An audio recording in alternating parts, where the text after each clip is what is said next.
Nandito pa rin ho tayo sa Philippine Government and Constitution, ano? And kahapon parang ganito pa ang itsura ng ating mga attendees, pero parang nangonti ngayon, konti na lang. 56 na lang kayo o 55. But anyway, it's all right. Kasi sa umpisa ganyan talaga yan eh. Pero habang nagtatagal, nagkakasakit daw eh. Nagkaroon daw ng AIDS ba yun? Acute insecurity due to singleness. Yung iba naman, nagkaroon ng online love affair. So kahit na LDR, nagkaroon daw ng AIDS pa rin. Ako'y in love dahil sa'yo. Kaya minsan naman ganito na raw nangyari dahil may SARS, severe absence of romance and sleep. Kulang sa sleep minsan.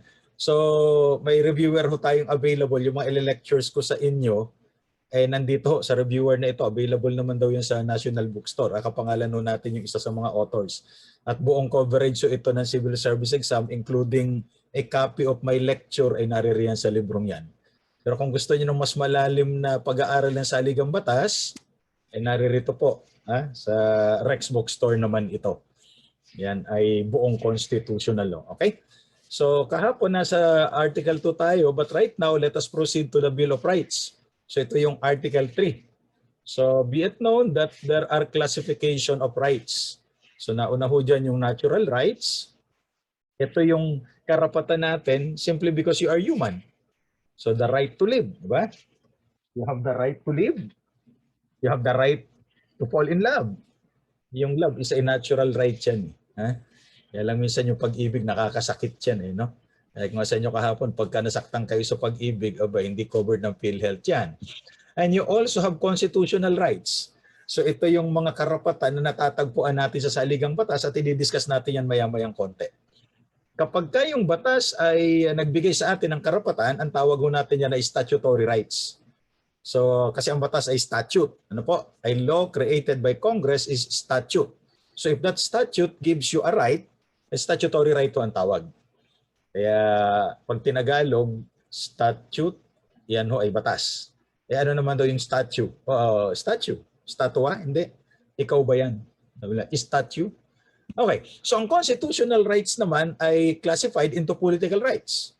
So kasama ho dun sa political rights yung ating right of citizenship under Article 4, yung karapatan nating bumoto or right of suffrage under Article 5, at meron tayong civil rights. These are the laws or our rights na for the purpose of securing our enjoyment and happiness. As I said, happiness is a choice, no? So you choose to be happy. Kasi kung, even if you have everything in life, if you choose not to be happy, you would not be happy. But even if mahirap tayo, kung pinipili pa rin natin maging maligaya, magiging maligaya tayo. So happiness is a choice. At just choose the right kind of happiness. And also, yun pong social and economic rights. So karapatan natin ito na magkaroon ng trabaho. Siyempre, pag may trabaho, dapat may sweldo. At another right ay yung right of the accused. So ito ay matatagpuan sa Article 3 starting with Section 2. So, umpisahan natin yung Article 3, Section 1. Ang sabi diyan, the right of the no person shall be deprived of life, liberty or property without due process of law, nor shall any person be denied the equal protection of the law. So itong Section 1 na ito, napakaraming karapatan na kaagad na binibigay. Una, yung karapatan sa buhay, affirmation of our right to life. Ano ba yung life? Ang sabi ho ng Black's Law Dictionary, the state of animals, plants, and humans, or any organized being. Kasi meron plant, animal, meron pang kingdom protista, yung mga mahilig sa biology. In which its natural functions and motions are performed. And the organs are capable of performing their functions. Kaya nga minsan kapag nagkaroon ng multiple organ failure, mamatay. Di ba? Kasi yung mga organs hindi na nagpa-function. At talking of organs, may isang estudyante nagtanong, Sir, ano ba yung pinakamalaking organ ng katawan? Sabi naman ng isa, depende yan sa tao kung anong malaking organ. Hindi ho, the biggest organ of our body is the skin. Huwag kung ano-ano iniisip. Okay, so nakalagay din dito, our right to life, kalayaan or liberty, and property. So karapatan natin yan. Now again, itong mga karapatang ito ay hindi absolute. Meaning may limitasyon. Wala tayong absolute right to life, liberty, or property. Bakit? Kasi pwede hong tanggalin yan ng ating gobyerno eh. Maswerte nga lang tayo dahil walang death penalty. Pero totally, bawal ba ang death penalty? Pag-usapan natin mamaya kung talagang bawal ang death penalty. So pwedeng alisin ang buhay, kalayaan at ari-arian. Itong problema natin sa Tagalog eh. Kasi ang alam ko pag inuulit hindi totoo eh. Tulad ng bahay, bahay-bahayan, hindi totoong bahay. Tao, tao-tauhan, hindi totoong tao. Eh paano yung ari-arian? Hindi ito totoong ari, ano? Anyway, property ho yan sa English. Ha? So pwedeng alisin yan ng gobyerno kung merong due process. Eh ano ho ba yung due process of law? A law that hears before it condemns, proceeds upon inquiry, and renders judgment only after trial. Yan ang sabi ni Daniel Webster. Kailan lang ito? 1819. Ha? Parang kailan lang. Yan sabi niya doon sa kanyang opening statement sa American Jury. Sabi niya, ang due process of law ay ang batas na nakikinig bago magkondena. Nag-iimbestiga at naghuhusga lamang matapos ang paglilitis. So in other words, hindi ka pwedeng maghusga kaagad nang hindi pa nililitis. So bawal judgmental. Yan ang sabi ng isang TV show. Ano po? So ngayon, saan ba natin makikita ang due process? Notice and hearing. So ang isang tao na tatanggalan natin ang buhay, kalayaan o ari-arian, kailangan muna nating pakinggan at bigyan ng pagkakataong magpaliwanag. So yan ang essence of due process. Kaya sabi ng presidente ka nung isang gabi, arestuhin ang mga hindi nagpabakuna. Teka muna, pwede bang gawin ng presidente yan? Ay bawal ho. Kasi hindi nabigyan ng due process yung tao. So pwede mo siyang ikulong. Fine. Deprivation of right to liberty. Pero ang tanong, binigyan mo pa siya ng due process. Kasi due process is a constitutional right. So kung hindi mo man lang siya pinagpaliwanag, abay invalid ho ang deprivation of life, liberty, or property. Then another right yung tinatawag nating equal protection of the law.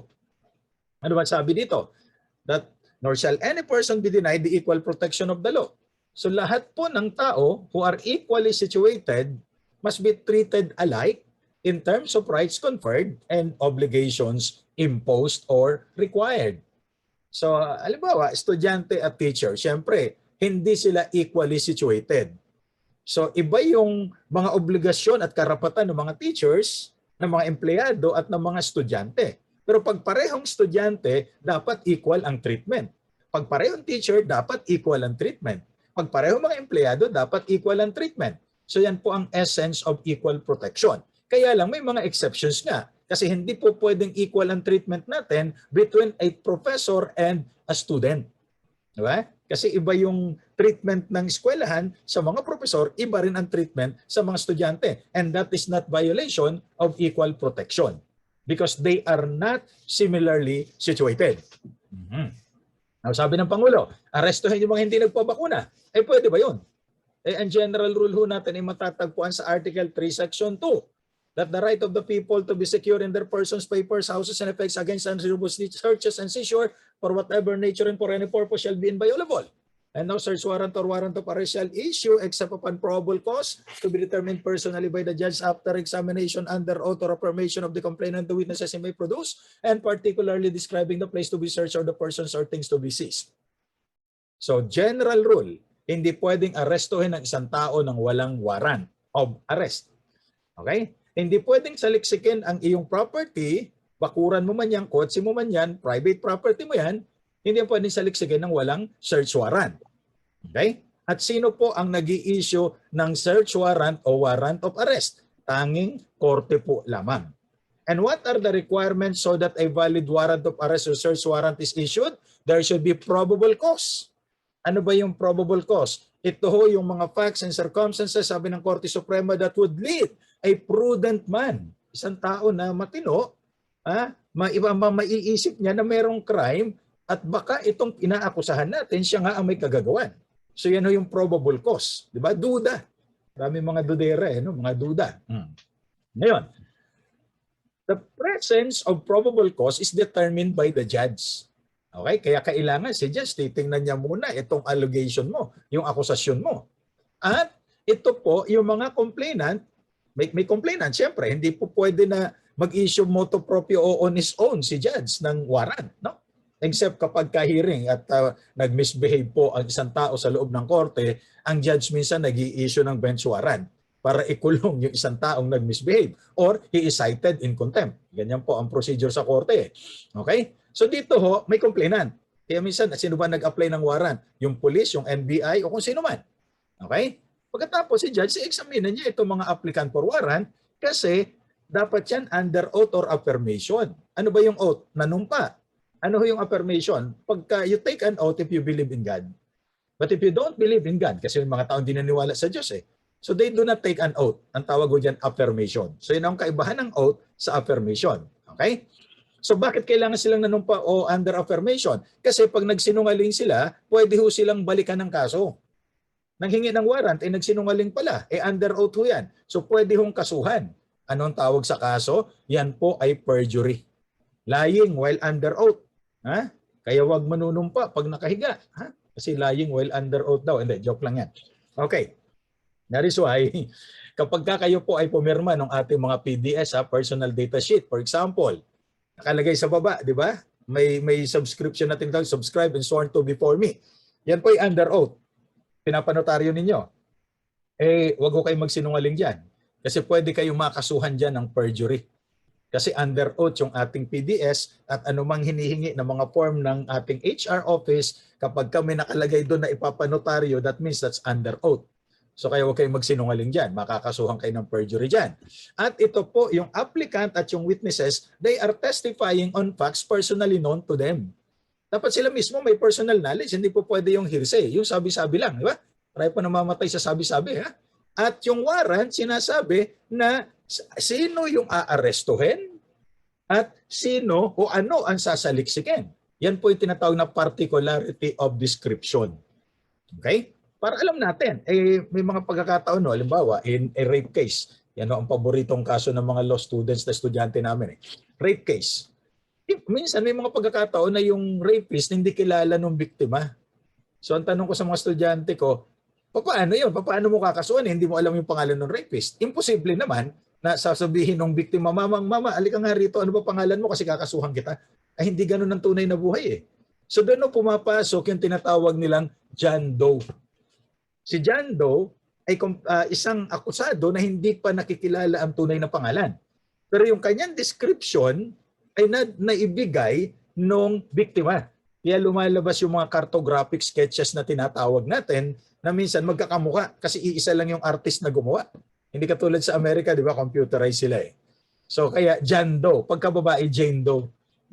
Yung pag nakilala during trial, saka ho pinapalitan si John Doe o kaya si Jane Doe.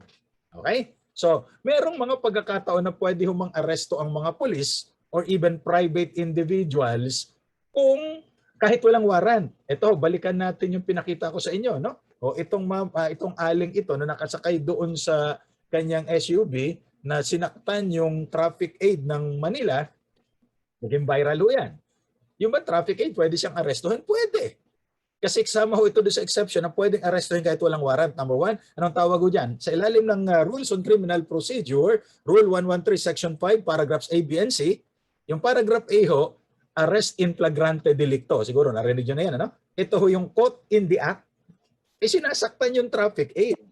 Di ba? Yung traffic enforcer. Kakasuhan ho natin kasi yung pananakit na yan, hindi lamang ho physical injuries yan. Ang kaso ho dyan ay direct assault sa ilalim ng Article 148 at 152 ng ating Revised Penal Code. Dahil ang sinasaktan niya po ay person in authority. Di ba? Ayan. So kaya pwede siyang arestuhin. Pangalawa, yun pong arrest in hot pursuit. Ha? Hindi naman nakita talaga nung pulis o nung mang-aaresto yung tunay na pangyayari, pero based on facts and circumstances, right there and then, mayroon siyang reasonable ground to believe that a crime has been committed and the person might have committed a crime, pwede niyang arestuhin. Ang tawag doon, arrest in hot pursuit. At yung mga detainee na tumakas, whether detention prisoner or prisoner serving sentence, basta nakakulong tumakas, pwede yung arestuhin niya kahit walang warrant. So yun po ang mga exceptions. Kaya sinasabi ng presidente na arestuhin ang hindi nagpabakuna, ano ang crime na ginawa ng tao para arestuhin. So hindi po pwede. Kasi pwede lang yung arrest in flagrante delicto if a person is committing a crime, about to commit a crime, or has just committed the crime. Eh yung kung hindi magpabakuna, hindi ko ini-encourage na huwag kayo magpabakuna. Kaya rin inilalagay lang ho natin sa tama yung statement ng Pangulo. Ang nakakalungkot to dito, abogado ang ating Pangulo ng Pilipinas, pero pag nagsalita parang hindi abogado, ano? Parang kanto boy lang ang dating sorry doon sa mga katulad kong supporter ng presidente. Okay. Eh, arestuhin ng mga hindi nagpabakuna. Unang-una, sir, ano ba ang batas na nilabag ng taong hindi nagpabakuna? Wala. Dahil wala naman tayong batas na nire-require tayong lahat magpabakuna. Kaya nga, ganun na lang ang pag-encourage sa atin at very thankful tayo sa ating local government ng Makati dahil halos lahat yata nabakunahan na kumpara sa ibang mga municipalities or city. Hindi ba? So wala tayong batas na nire-require tayong magpabakuna. Kaya kung ayaw mo, hindi ka gumagawa ng krimen. Hindi ka pwedeng arestuhin unless may iba kang ginawang kasalanan. Ganun po yun. Hindi porke sinabi ng presidente, tama na kaagad. Okay. May mga pagkakataon na dadadaan kayo sa checkpoint. Ang checkpoint ho ba ay legal o illegal? Ang sabi ng Korte Suprema, ang mga checkpoints, general rule, legal naman. Kaya lang may mga requirements ho tayo. Number one, hindi sinasaliksik o hinahalughog ang loob ng inyong sasakyan. Kasi bawal ho yun. Illegal search yun. Dapat may warrant sila doon. Or yung mga occupants hindi kinakapkapan. Ano ho ba ang danger nito? Kasi baka taniman kayo ng ebidensya Marami na hong pagkakataon na ganyan. Yung polis kakapkapan. Maya-maya, uy, may nakuhang sachet ng shabu. Ay, marami hong kaso tayong na-encounter na ganyan. At later on, napapatunayan. At yung planting of evidence, malaki ho ang parusang kulong yan sa part ng mga polis at mga nagtanim ng ebidensya. Diba? At limited lang ho sa visual search.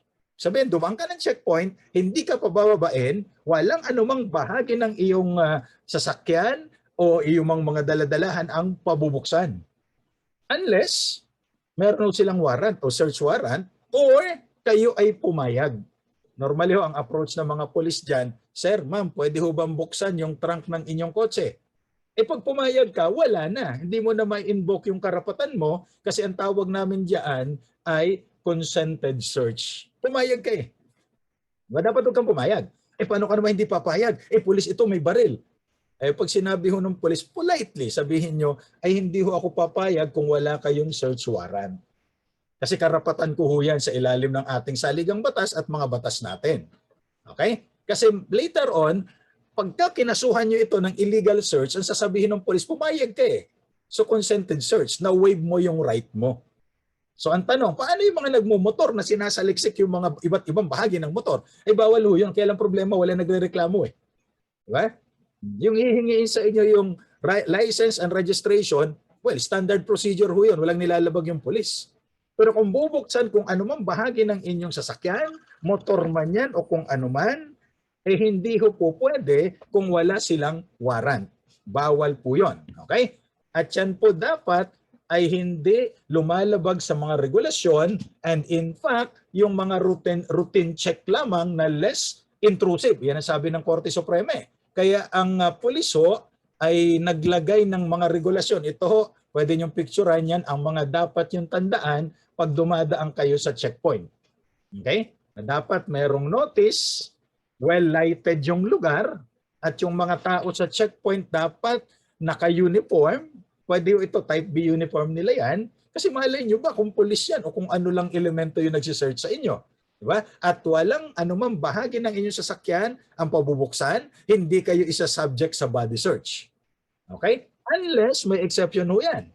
Yung tinatawag nating search incidental to a lawful arrest. Paano yon? Nagdadrive ka, sa gustuhan mong mapabilis na makarating sa iyong pupuntahan, you beat the red light. May mamang polis na nag-aantay doon. Pagkatapos, hinabol ka. Tumigil ka naman. Pwede ka hubang saliksikin ang iyong sasakyan, kapkapan ka, kahit na wala silang warrant? Pwede. Kasi ang tawag ho dyan ay search incidental to a lawful arrest. Why? Violating or beating the red light is a crime.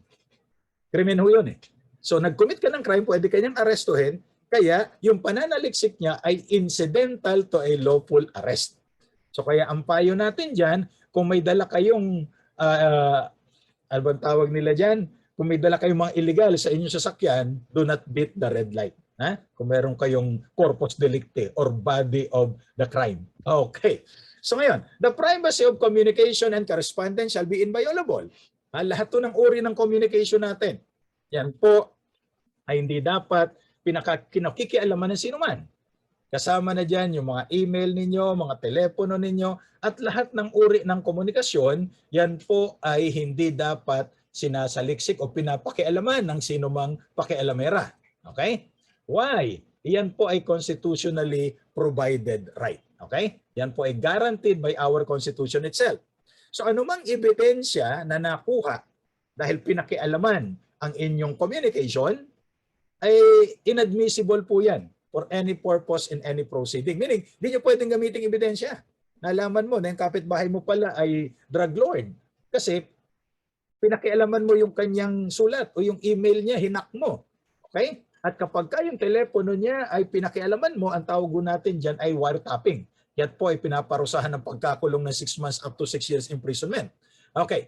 Now, meron din tayong tinatawag na right to privacy. At ang sabi dyan, ito yung the right that is most threatened when you are living in a mass society. Pag nakatira ka sa isang lipunan na maraming tao, ay talaga nanganganib yung karapatan mo na maging pribado.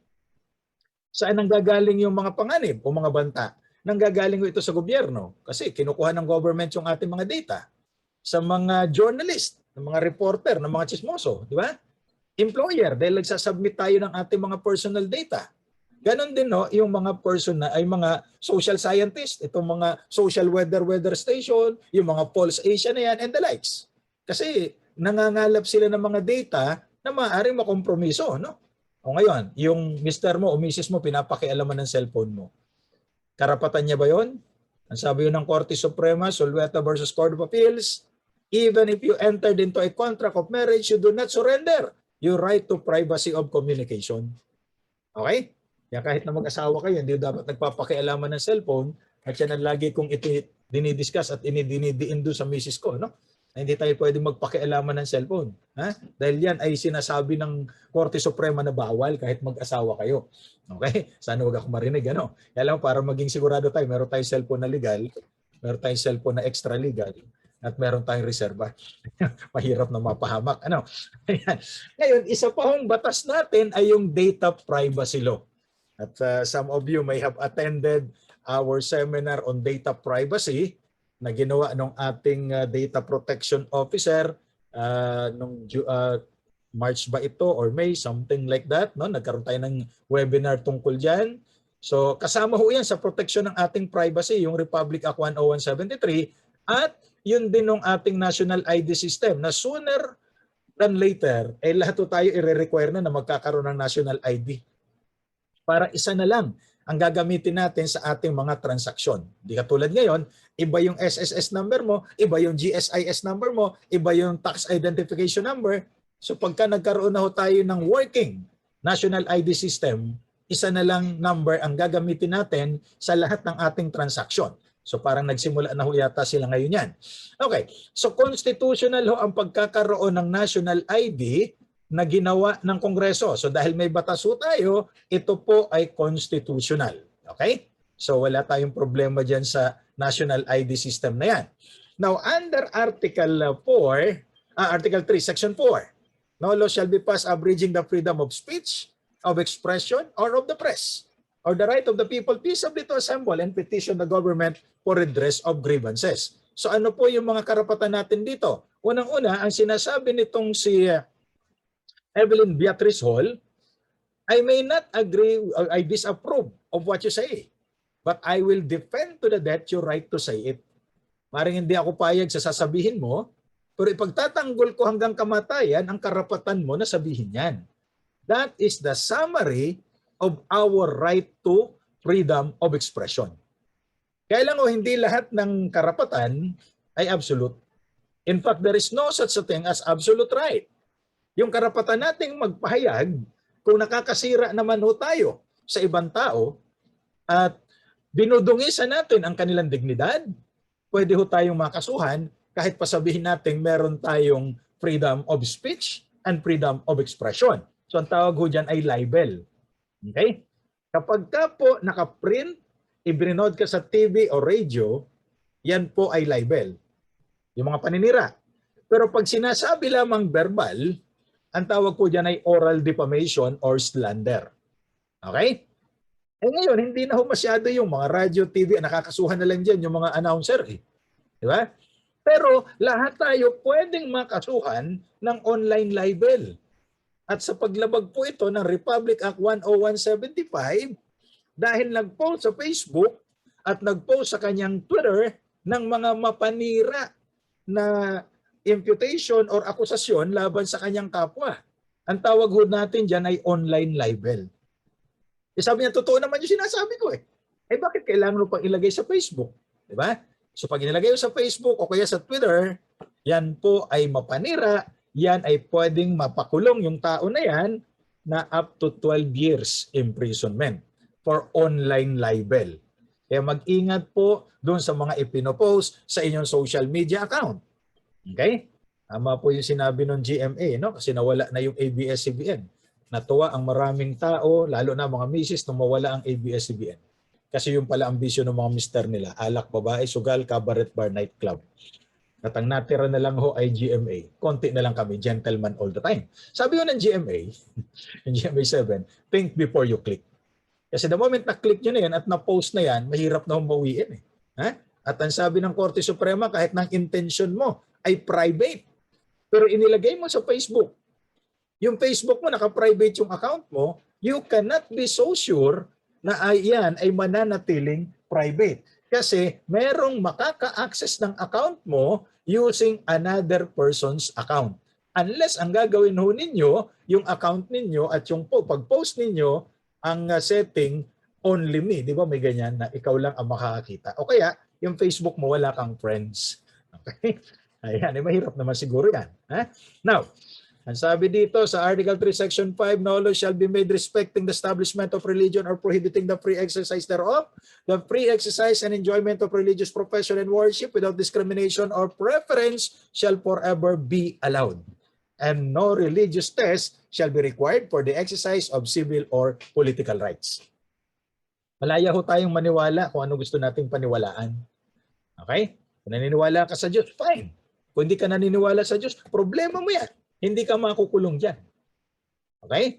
At hindi po pwedeng suportahan ng gobyerno ang anumang relihiyon. Kasi mababiolate to yung separation of church and state. Pero ang relihiyon po ay pwedeng sumuporta sa gobyerno. Pero bawal yung vice versa. Ano ba yung tinatawag na religious test? Ang religious test po, ginagamit yung relihiyon para ma-enjoy ng isang tao yung kanyang civil or political rights. Sinabi ng presidente, ang pwede lang ma-employ sa gobyerno ay yung mga miyembro ng simbahan ni Pastor Kibuloy. Religious test po yan. Paano naman yung mga hindi miyembro niyan at mga saksi ni Duca? Ano po? Ayan. So bawal o yan. Now, pwede ba nating ipakulong yung isang tao sa simply because sinasamba niya si Satanas? Okay? Member siya ng Church of Satan. Hindi po. Hindi natin siya pwedeng ipakulong because the right to believe is absolute. The moment, however, he acts on his belief, ay doon napapasok yung kapangyarihan ng ating gobyerno. Anong tawag doon? Ito ho, yung police power. Ano ba yung pwede niyang gawin? In furtherance of his religious belief, nag-sacrifice siya ng mga virgin. Naku, delikado ho yan. Ha? May estudyante ako, sabi niya, parang wala na daw virgin ngayon, kundi coconut oil na lang. Okay, so, puntahan nun natin yung Article 3, Section 6. Ito po, dalawa ang karapatan dito, liberty of abode, yung tumira. Yung stress, ayusin. At palitan ang kanyang tinitirahan. At yung pagbiyahe. Okay? So karapatan ho natin ito. Kaya lang, sa panahon ngayon, ay pwede hong limitahan ang ating mga karapatan sa pagbiyahe. Why? Tingnan niyo yung first paragraph ng Article 3, Section 6. Okay? Within the limits prescribed by law and may not be impaired except upon lawful order of the court. Okay? At yung right to travel ho natin ay hindi pwedeng hadlangan unless in the interest of national security. public safety. Kaya valid ho yung mga quarantine protocols eh. Bukod doon sa Republic Act 11.322, tama ba? 232 o 322, whatever, daming number eh. Nasa konstitusyon ho, na pwedeng limitahan yung ating karapatan sa pagbiyahe kung ito ay sa interest ng kaligtasan ng publiko. Public health, okay? Public safety, or security. Okay? Lalo na ho ngayon na napakarami na raw na variant ng mga virus. Ano? Itong Wuhan virus na ito na galing China, pero ang pinakamalupit daw yatang variant nito ay yung DU30. Tama? 2016 pa yata yan. Okay. So ngayon, yan po ang liberty of abode and the right to travel. Ngayon, meron tayong Presidential Decree 772. Panahon ni Marcos. Ipinagbabawal po yung tinatawag nilang squatting. Ano ba yung squatting? Squatting is a crime. When a person would establish his residence or whatever in a public or private land without the permission of the owner. Squatting ho ang tawag dyan. So may pagkakulong ho ito nung unang panahon, 6 months up to 1 year. Pero sabi ng Kongreso natin noong 1997, squatting is no longer a crime. So kahit nag-squat ka sa isang lugar na hindi sa'yo, di ka na makukulong. At meron pa ho ditong yung Urban Development and Housing Act. No? Kasi hindi nga naman kasalanan yung maging mahirap ka. No? Sabi ko sa inyo kahapon, kung pinanganak kang mahirap, abay kapalaran yan. Pero pag tumanda ka at mahirap pa rin ang yumbyanan, ay katangahan na yan. Okay. So pinagbabawal po under Republic Act 7279 ang pag-evict doon sa mga squatters or mga informal settlers. Kailangan mo ng kasuhan ito sa korte at pag nakakuha ng court order, bibigyan sila ng notice na aalisin sila dyan dahil gagamitin na nung may-ari yung private property niya o yung gobyerno kung ito ay public property. Ngayon, bibigyan sila ng relocation. Ito ho ay care of the local government unit. Kung ang problema walang pang-relocate yung local government unit, abay kailangan ho silang bigyan ng assistance. Magkano?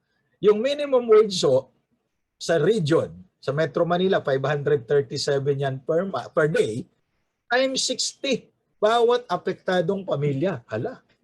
Di ba?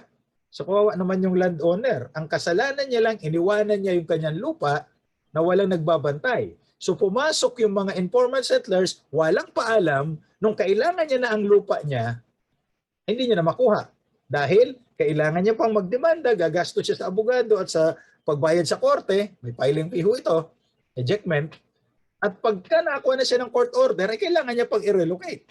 At pagka walang relocation, ay kailangan niya pang magbayad ng, ano bang tawag nila dito, allowance or relocation fee na yan, na 60, minimum wage times 60. Aba, malaking pera ho ito, no? 537 times 60. Malaki yan. Kaya minsan nagkakaroon na lang ng sunog bigla. Mas mura daw kasi joke lang. Okay. So ito ho, may mga bagay sa gobyerno kailangan nating malaman eh. Ito ho ang basis ng ating transparency in government service, ano? At kasama ho dito yung right to information and right to access official records and documents. Hindi ko kasama yung picture na yan na nakita ko lang sa internet yan. Now, ang presidente nung naupo na siya, unang buwan niya ho ito, no? July 23, 2016, nag-issue ng Executive Order number 2, also known as the Freedom of Information Order, na kung saan may mga procedure tayong susundin, paghihingi kayo ng dokumento doon sa mga agencies under the executive branch or under the president. Okay?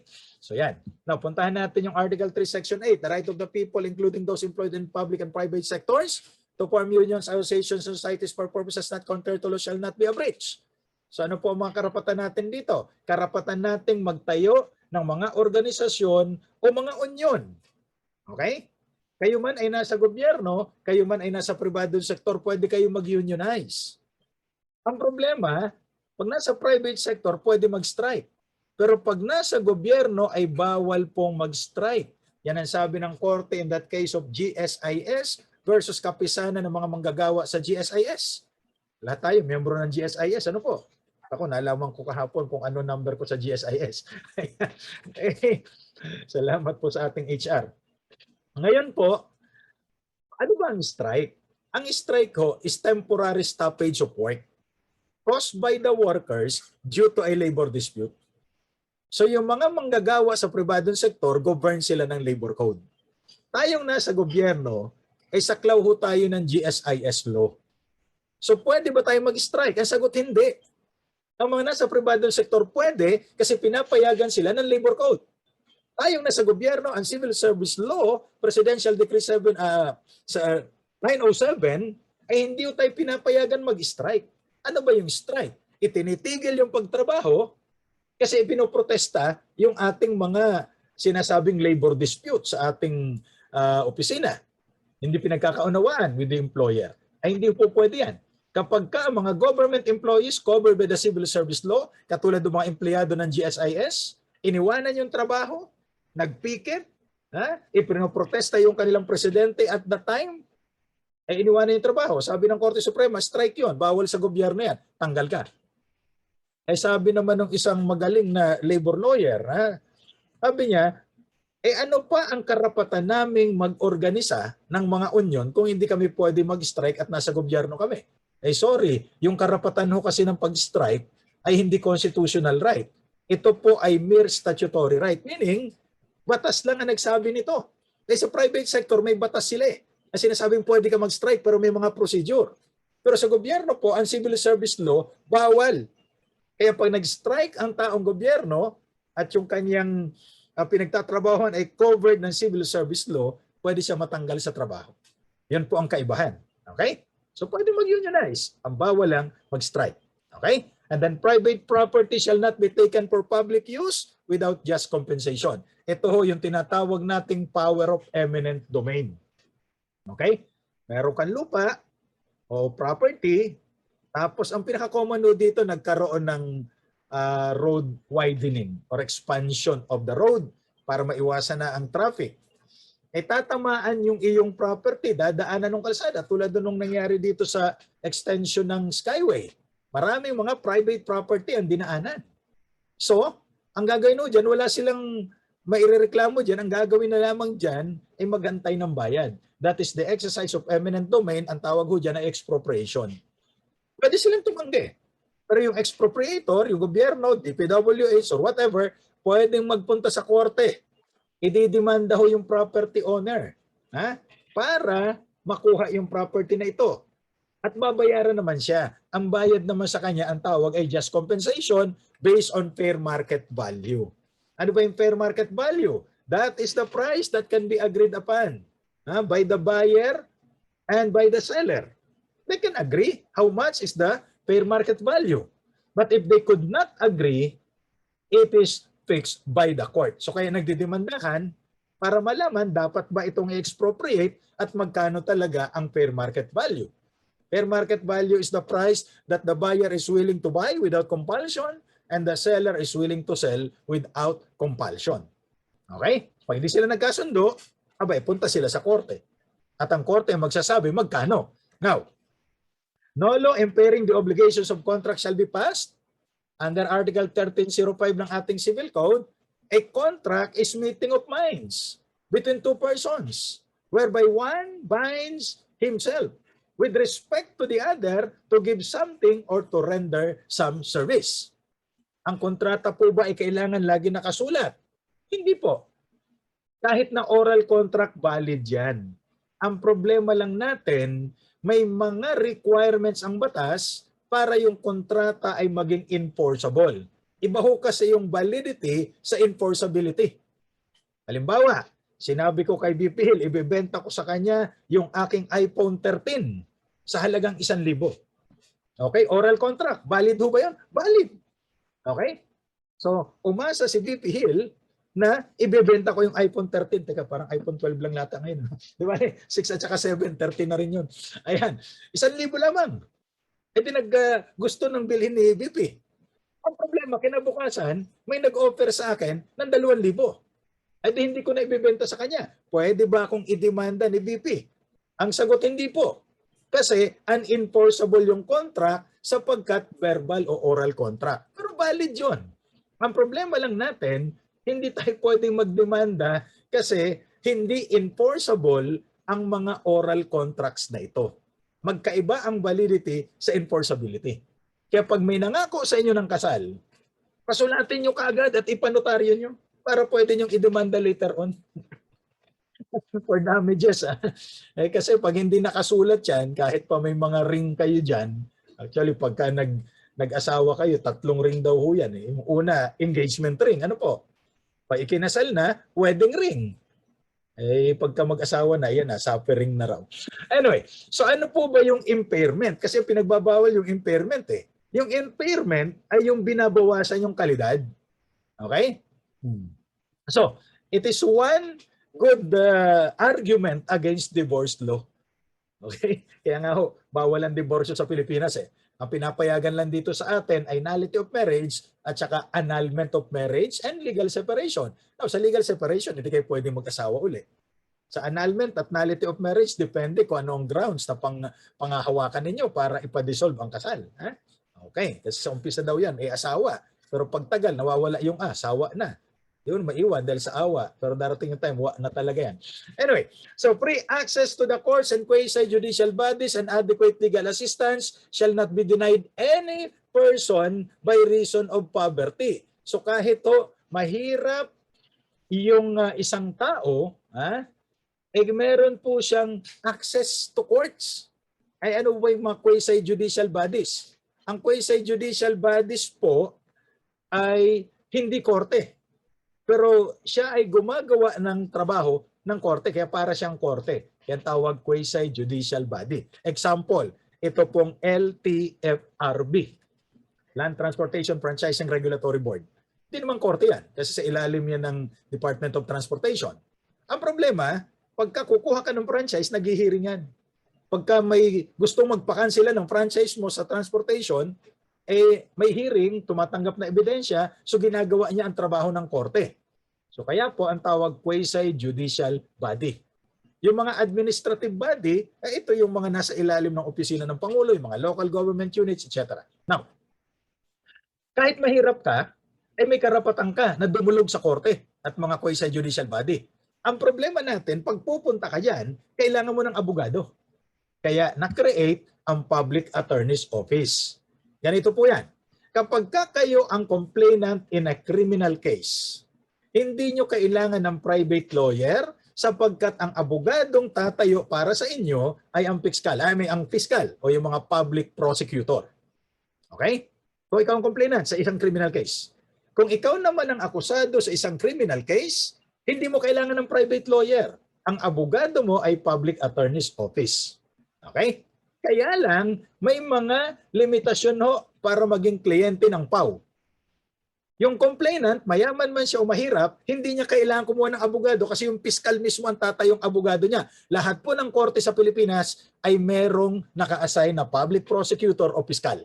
Yan po ang abogado ng mga complainants in a criminal case. Pag civil case ibang usapan. Hindi tumatayo ang piskal dyan. Kasi pag civil case, pera, property, yan ang mga usapan Kaya hindi nabibigyan ng abogado. Hindi yan saklaw ng piskal. Criminal cases lamang. Now, ito namang Public Attorney's Office, ang sabi ng Republic Act 9406. Ito yung batas na nag-create ng Public Attorney's Office kapag ang income ng tao monthly sa Metro Manila ay 4,000 pesos monthly.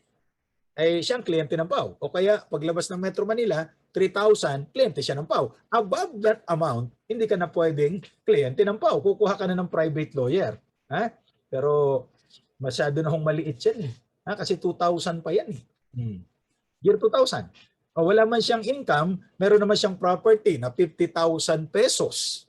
Ang halaga, ang assessed value, ay hindi siya kliyente ng PAW. Okay? So ganito yan. Magpa-file kayo ng kaso, criminal case yan. Ang criminal, merong pagkakulong at may multa. Pag civil case, walang kulong, walang multa, pero magbabayad ka either damages o dahil may nasirang property. So yun ang kaibahan ng criminal sa civil case. Pag criminal case, ikaw ang complainant, hindi mo kailangan ng abogado dahil yung piskal ang abogado mo. Ikaw yung akusado, hindi mo kailangan ng abogado kung pasok ka doon sa mga criteria ng kliyente ng Public Attorney's Office. Okay? Now, puntahan natin yung Article 3, Section 12. Kung yung mga tanong kayo, pwede kayong mag-chat mamaya. At bago tayo matapos, I'll try my best to answer your questions, no? Kaya para alam kung may nakikinig pa sa atin. So, ang sabi dito, any person under investigation for the commission of an offense shall have the right to be informed of his right to remain silent and have competent and independent counsel, preferably of his own choice. If he cannot afford one, he shall be provided with one. These rights cannot be waived except in writing and in the presence of counsel. Ito na po ang karapatan ng mga akusado. Siguro narinig na ninyo minsan o palagi ang salitang Miranda rights. Galing ho ito doon sa kaso sa Amerika, Miranda versus the state of Arizona. Nanalo ho yung Phoenix Suns kanina, nasa Arizona yan. Okay. In 1963, ito hong si Ernesto Miranda, kaya Miranda rights ang tawag eh. Inadapt ho natin yan. Inaresto siya dahil nagnakaw ng $8 sa isang bangko sa Arizona. At later on, inimbestigahan siya ng mga polis, wala siyang abogado, hindi sinabi na may karapatan pala siyang manahimik. Umamin siya na nagnakaw nga siya at nan-rape pa siya ng isang 18-year-old woman. Okay? So he was convicted. Ang problema, umapila yung mga abogado ni Ernesto Miranda. And the Supreme Court of the United States ni-reverse ito at pinawalang sala itong si Ernesto Miranda. Kaya inilagay na natin itong Miranda rights na ito sa ating konstitusyon, that any person accused of committing an offense shall have the right to be informed of his right to remain silent. Diba? Pag napansin niyo yung mga American movies at aarestuhin yung tao and sabihin, you're under arrest, you have the right to remain silent, anything you say shall be and will be used against you in the courts of law, you have the right to an attorney, if you cannot afford one, you'll be given one. Sa atin, pag inaresto, binubugbog ng taong bayan. Diba? Hindi naman ng polis. Ang taong bayan naman ang bubugbog. Ang problema ho natin dito, naririyan yung mga polis para hindi mabugbog yung akusado. Kasi may presumption of innocence pa ho yan. Hanggat hindi sinasabi ng korte na guilty ang taong ito, siya po ay presumed innocent. Okay? Ayan. Now, ipinagbabawal din po ang torture, force, violence, threat, intimidation, or anything that vitiates free will. Yan, tulad yan, inaresto, hindi naman siguro torture yan, no? Kasi ang pag-aresto minsan, pumapalag yung tao, nasasaktan siya. Kaya tama yung sinasabi ng mga pulis, sumuko ka na para hindi ka na masaktan. Kasi pag patuloy ka man lalaban, patuloy ka masasaktan sa lahat ng bagay. Kasama rin ang pag-ibig yan. Okay? So, tinorture siya. Alam nyo, ang danger dito, pag tinorture mo yung tao, aaminin na lang niya kahit hindi totoo para matapos ng paghihirap niya. So, pag tinorture siya, in violation of Miranda rights, ay hindi ho katanggap-tanggap yung mga sinabi niya. Kasi under duress na puwersa lang siya, pinahirapan siya. So, pinagbabawal po ito. Psychological or physical torture are prohibited. Okay? Kasi nga, ang danger, dahil pinapahirapan mo yung tao, aaminin niya na lang kahit hindi totoo. Para matapos na ang paghihirap niya. Yung secret detention places. Kaya nga, napapansin niyo yung mga mobile car ng police, mayroong mga number at may mga marka ho yan kung anong station yan. Bakit?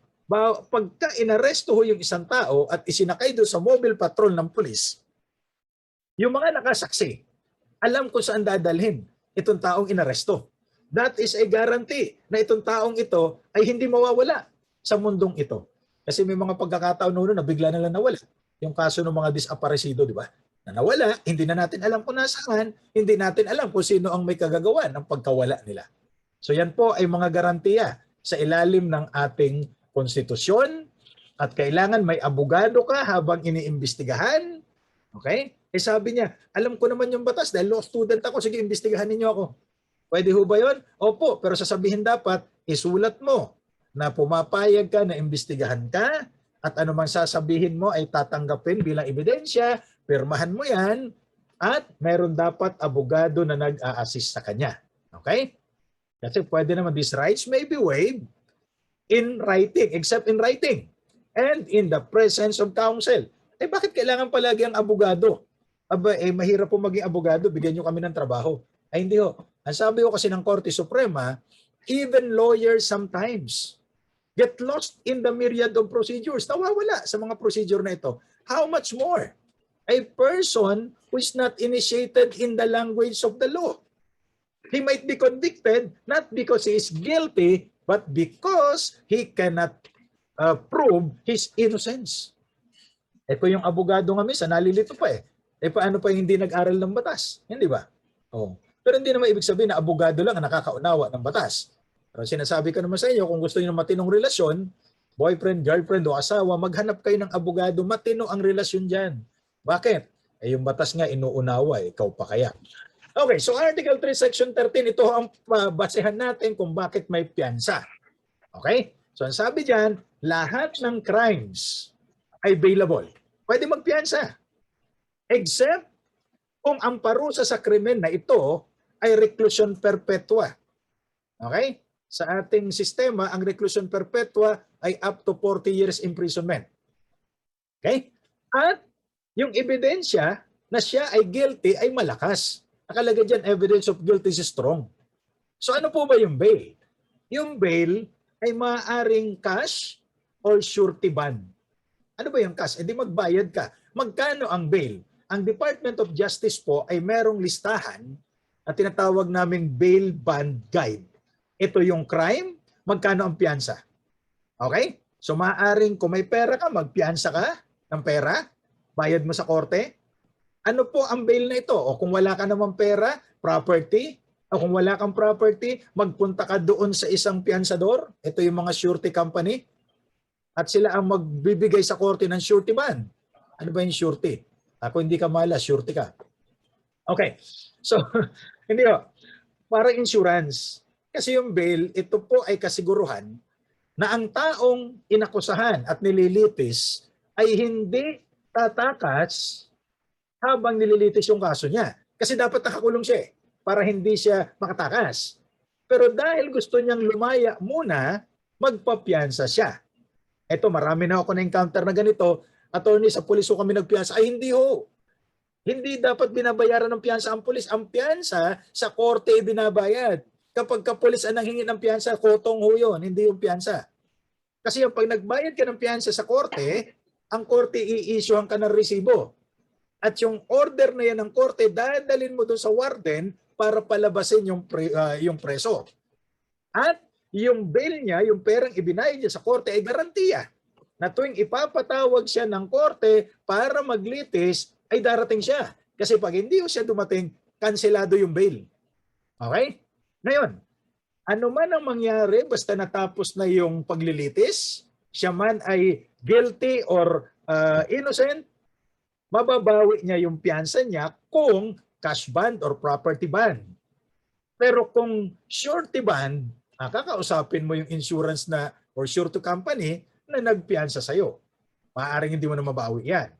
Okay, may mga pagkakataon na hindi naman talaga capital offense. Pag sinabi natin capital offense, ito po yung mga karumal-dumal na krimen, heinous crime kung tawagin. Sample niyan, murder. Okay? Yung pagpatay ng tao na may qualifying circumstance like treachery, may katraidoran, nag-take advantage of nighttime and so on. No? So yan po ay, o kaya yung parricide. Kapag ka pumatay, hindi ito pagpatay ng pari. Ang parricide, pinatay mo yung iyong asawa, meaning kasal kayo, o kaya yung iyong mga magulang, ascendant, o yung mga anak, descendant. Yan po ay parricide. Okay? O rape with homicide, maaaring ito po ay capital offense, meaning yan po ay punishable by reclusion perpetua. Maaari din yung drugs na more than 10 grams, yan po ay capital offense, so reclusion perpetua. Pero kailangan pang patunayan na yung ebidensya nila ay malakas. Example niyan, plunder ang ikinaso kay Senador Jinggoy Estrada. Okay? Kasama si Juan Ponce Enrile at saka si Bong Revilla. May kasong plunder. Ang problema, non-bailable ito dahil under Republic Act 7080, ang plunder ay reclusion perpetua to death ang penalty. Wala tayong death penalty, so reclusion perpetua. Sabi lang, non-bailable. Pero alam mo ito ng bawat abogado na kahit na sinabing non-bailable yan, magpa-file kami ng petition for bail. Para yung prosecution, yung piskal, patunayan na malakas ang ebidensya nila para hindi payagang magpiyansa yung tao. So ang nangyari kay Jinggoy Estrada, nag-bail hearing. Hindi daw nila napatunayan na malakas ang ebidensya nila, kaya ang sabi ng Sandigang Bayan, magpiyansa ka. Malaya ka muna habang pending yung kaso. magkano ang piyansa? 2 milyon yata yung piyansa eh. Kasi yung plunder, hanggang death penalty ngayon, kung may death penalty tayo eh. Ano ba yung plunder? Yung pong nangulimbat ka ng pera ng bayan na ang amount ay mahigit na 50 milyon. Plunder ho yun. 50 million and above. Okay? Ngayon, ano naman yung recognizance? Yung kaso niya ay simple lamang na hindi naman punishable by reclusion perpetua. Halimbawa, child abuse. Ang parusa ho dyan, maximum 12 years. Okay? Eh, minimum lang ang pwede, 6 years lang halimbawa. Wala siyang pambayad ng piyansa. Pwede naman sana magpiyansa kaso wala siyang pera. So, pwede ho siyang i-release on recognizance. Meaning may isang tao na mag-undertake na sabihin sa korte, i-release ho ninyo sa custody ko ito at akong bahala na darating siya sa bawat scheduled hearing. Na nagkaroon po ng kaso yung mga supporters ni ERAP, sumugod sa Malacanang, pagkatapos kinasuhan ho sila ng rebellion. Available naman ho ito, kaya lang walang pampiyansa yung mga tao. May isang senador, hindi ko na maalala kung sinong senador ito, parang si Lito Lapid. Sabi niya, i-release nyo sila on my recognizance. So dangerous din ho yun. Kasi pag hindi dumating, hindi dumating sa paglilitis yung tao, yun hong nagbigay na recognizance, siya ang maaaring makulong. Kasi ang tawag ho dyan ay contempt of court. Hindi mo ginalang ang korte. Okay, so puntahan natin yung section 14. Ito po yung presumption of innocence. So marami tayong karapatan dito. Una, presumption of innocence, yung karapatan na makita yung mga testigo at yung compulsory process para puwersahin na humarap yung mga testigo na kailangan natin. Yan yung subpina na ini-issue ng korte. Maaring narinig ninyo yung subpina duces tecum. Ano ho ba ang ibig sabihin nun? Magdala ka ng dokumento. Order to bring document. Subpina ad testificandum. Order to testify. Minsan pinagsasama, subpina duces tecum ad testificandum. Mga Latin ho kasi ito eh. Order by the court for that person to bring the document and to testify thereon. Ngayon, bawat tao ay presumed innocent po. Kahit na nakita mo na siya talaga ang gumawa. Pero kung wala pa hong order ang korte, he is presumed to be innocent. Okay? Dahil accusation is not synonymous with guilt. Okay? Nakita mo yung isang tao, ninakaw yung iyong cellphone, pag ipinagkalat mo na siya ay magnanakaw, ay baka makasuhan ka rin. Ano ang kaso? Oral defamation yan. Nakita ko na ninakaw niya eh. Hindi mo siya pwedeng tawaging magnanakaw. Kasi kaya nga ang tawag sa kanya akusado o kaya suspect. Bakit? Wala pang desisyon ang korte. Sabi lamang natin ang isang tao ay guilty kung ang korte po ang mismong nagsabi that that person is guilty. Why? Accusation is not synonymous with guilt. Kaya sabi ng isang dating presidente, unfair kayo sa akin during his trial in the Sandigan Bayan. Why? You have so many allegations against me, but you did not present even a single alligator. Okay? So, puntahan natin yung after arraignment. Ano ba yung arraignment? Ito po, binabasahan ng demanda yung tao. No? Sabihin, ikaw, Pedro de la Cruz, sa ganitong petsa, sa ganitong lugar, ganito ang ginawa mo. Tatanungin ka, how do you plea? Pag sinabi mong guilty, abay, di tapos na. Disintensyahan ka nila ng korte. Pag sinabing not guilty, ay di tuloy ang trial. Ang sunod natin dyan ay free trial na. Ngayon, tulad doon ni President ERAP, hindi siya nag-enter ng plea. Tinatanong siya, how do you plea? Guilty or not? Nanahimik lamang siya. So ang korte ho ang maglalagay doon sa record ng kaso na not guilty.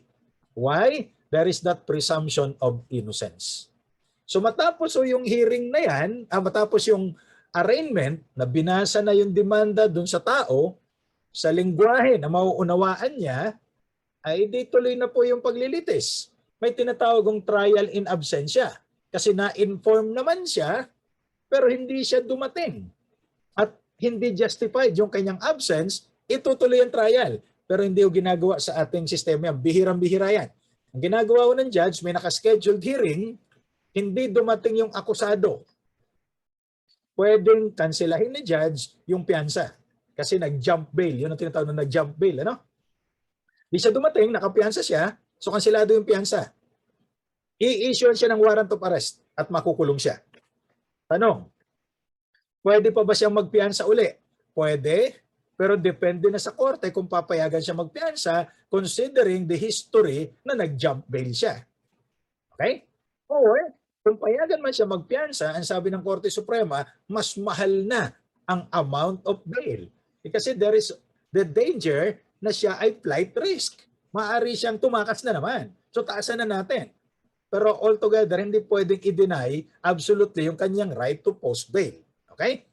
Ngayon, puntahan naman natin yung privilege of habeas corpus. Pag sinabi nating privilege, hindi po ito karapatan. Ito ay pribilehiyo, kaya pwedeng kanselahin. Kailan ba ito pwedeng suspindihin? Ang nagsususpindi po niyan ay Pangulo. Okay? It can be suspended when there is invasion. Nilusob tayo ng mga taga-ibang bansa. Or rebellion. Mayroong nag-take up ng mga nag-aklas, may mga armas laban sa ating gobyerno. Or when public safety requires it. No? Kaya ginawa ito ng Pangulo doon sa Marawi City at sa buong Mindanao kasi nagkaroon ng rebellion sa Marawi. Now, writ of habeas corpus, from the Latin word writ meaning order, habeas corpus present the body. Okay? So for example, nito hindi lamang pulis ang pwedeng issuean ng writ of habeas corpus. So, unahin natin yung pulis. May nasalubong yung pulis na isang mama, tawagin nating Peter. Salubong niya si Peter. Pagkatapos, hindi niya nagustuhan yung ngiti ni Peter. So ang ginawa ng pulis, hindi ka marunong umiti, inaresto at ikinulong. Wala namang ginawang masama si Peter. So, arbitrary ho yung detention. Bakit? May kapangyarihan ng pulis na magkulong, pero walang basehan bakit niya ikinukulong si Peter. So, ang gagawin ng abogado ni Peter o mga kamag-anak niya, pupunta sa korte at ihingi ng writ of habeas corpus. Pag ang korte nag-issue ng habeas corpus, directed ito dun sa pulis na nang aresto kay Peter.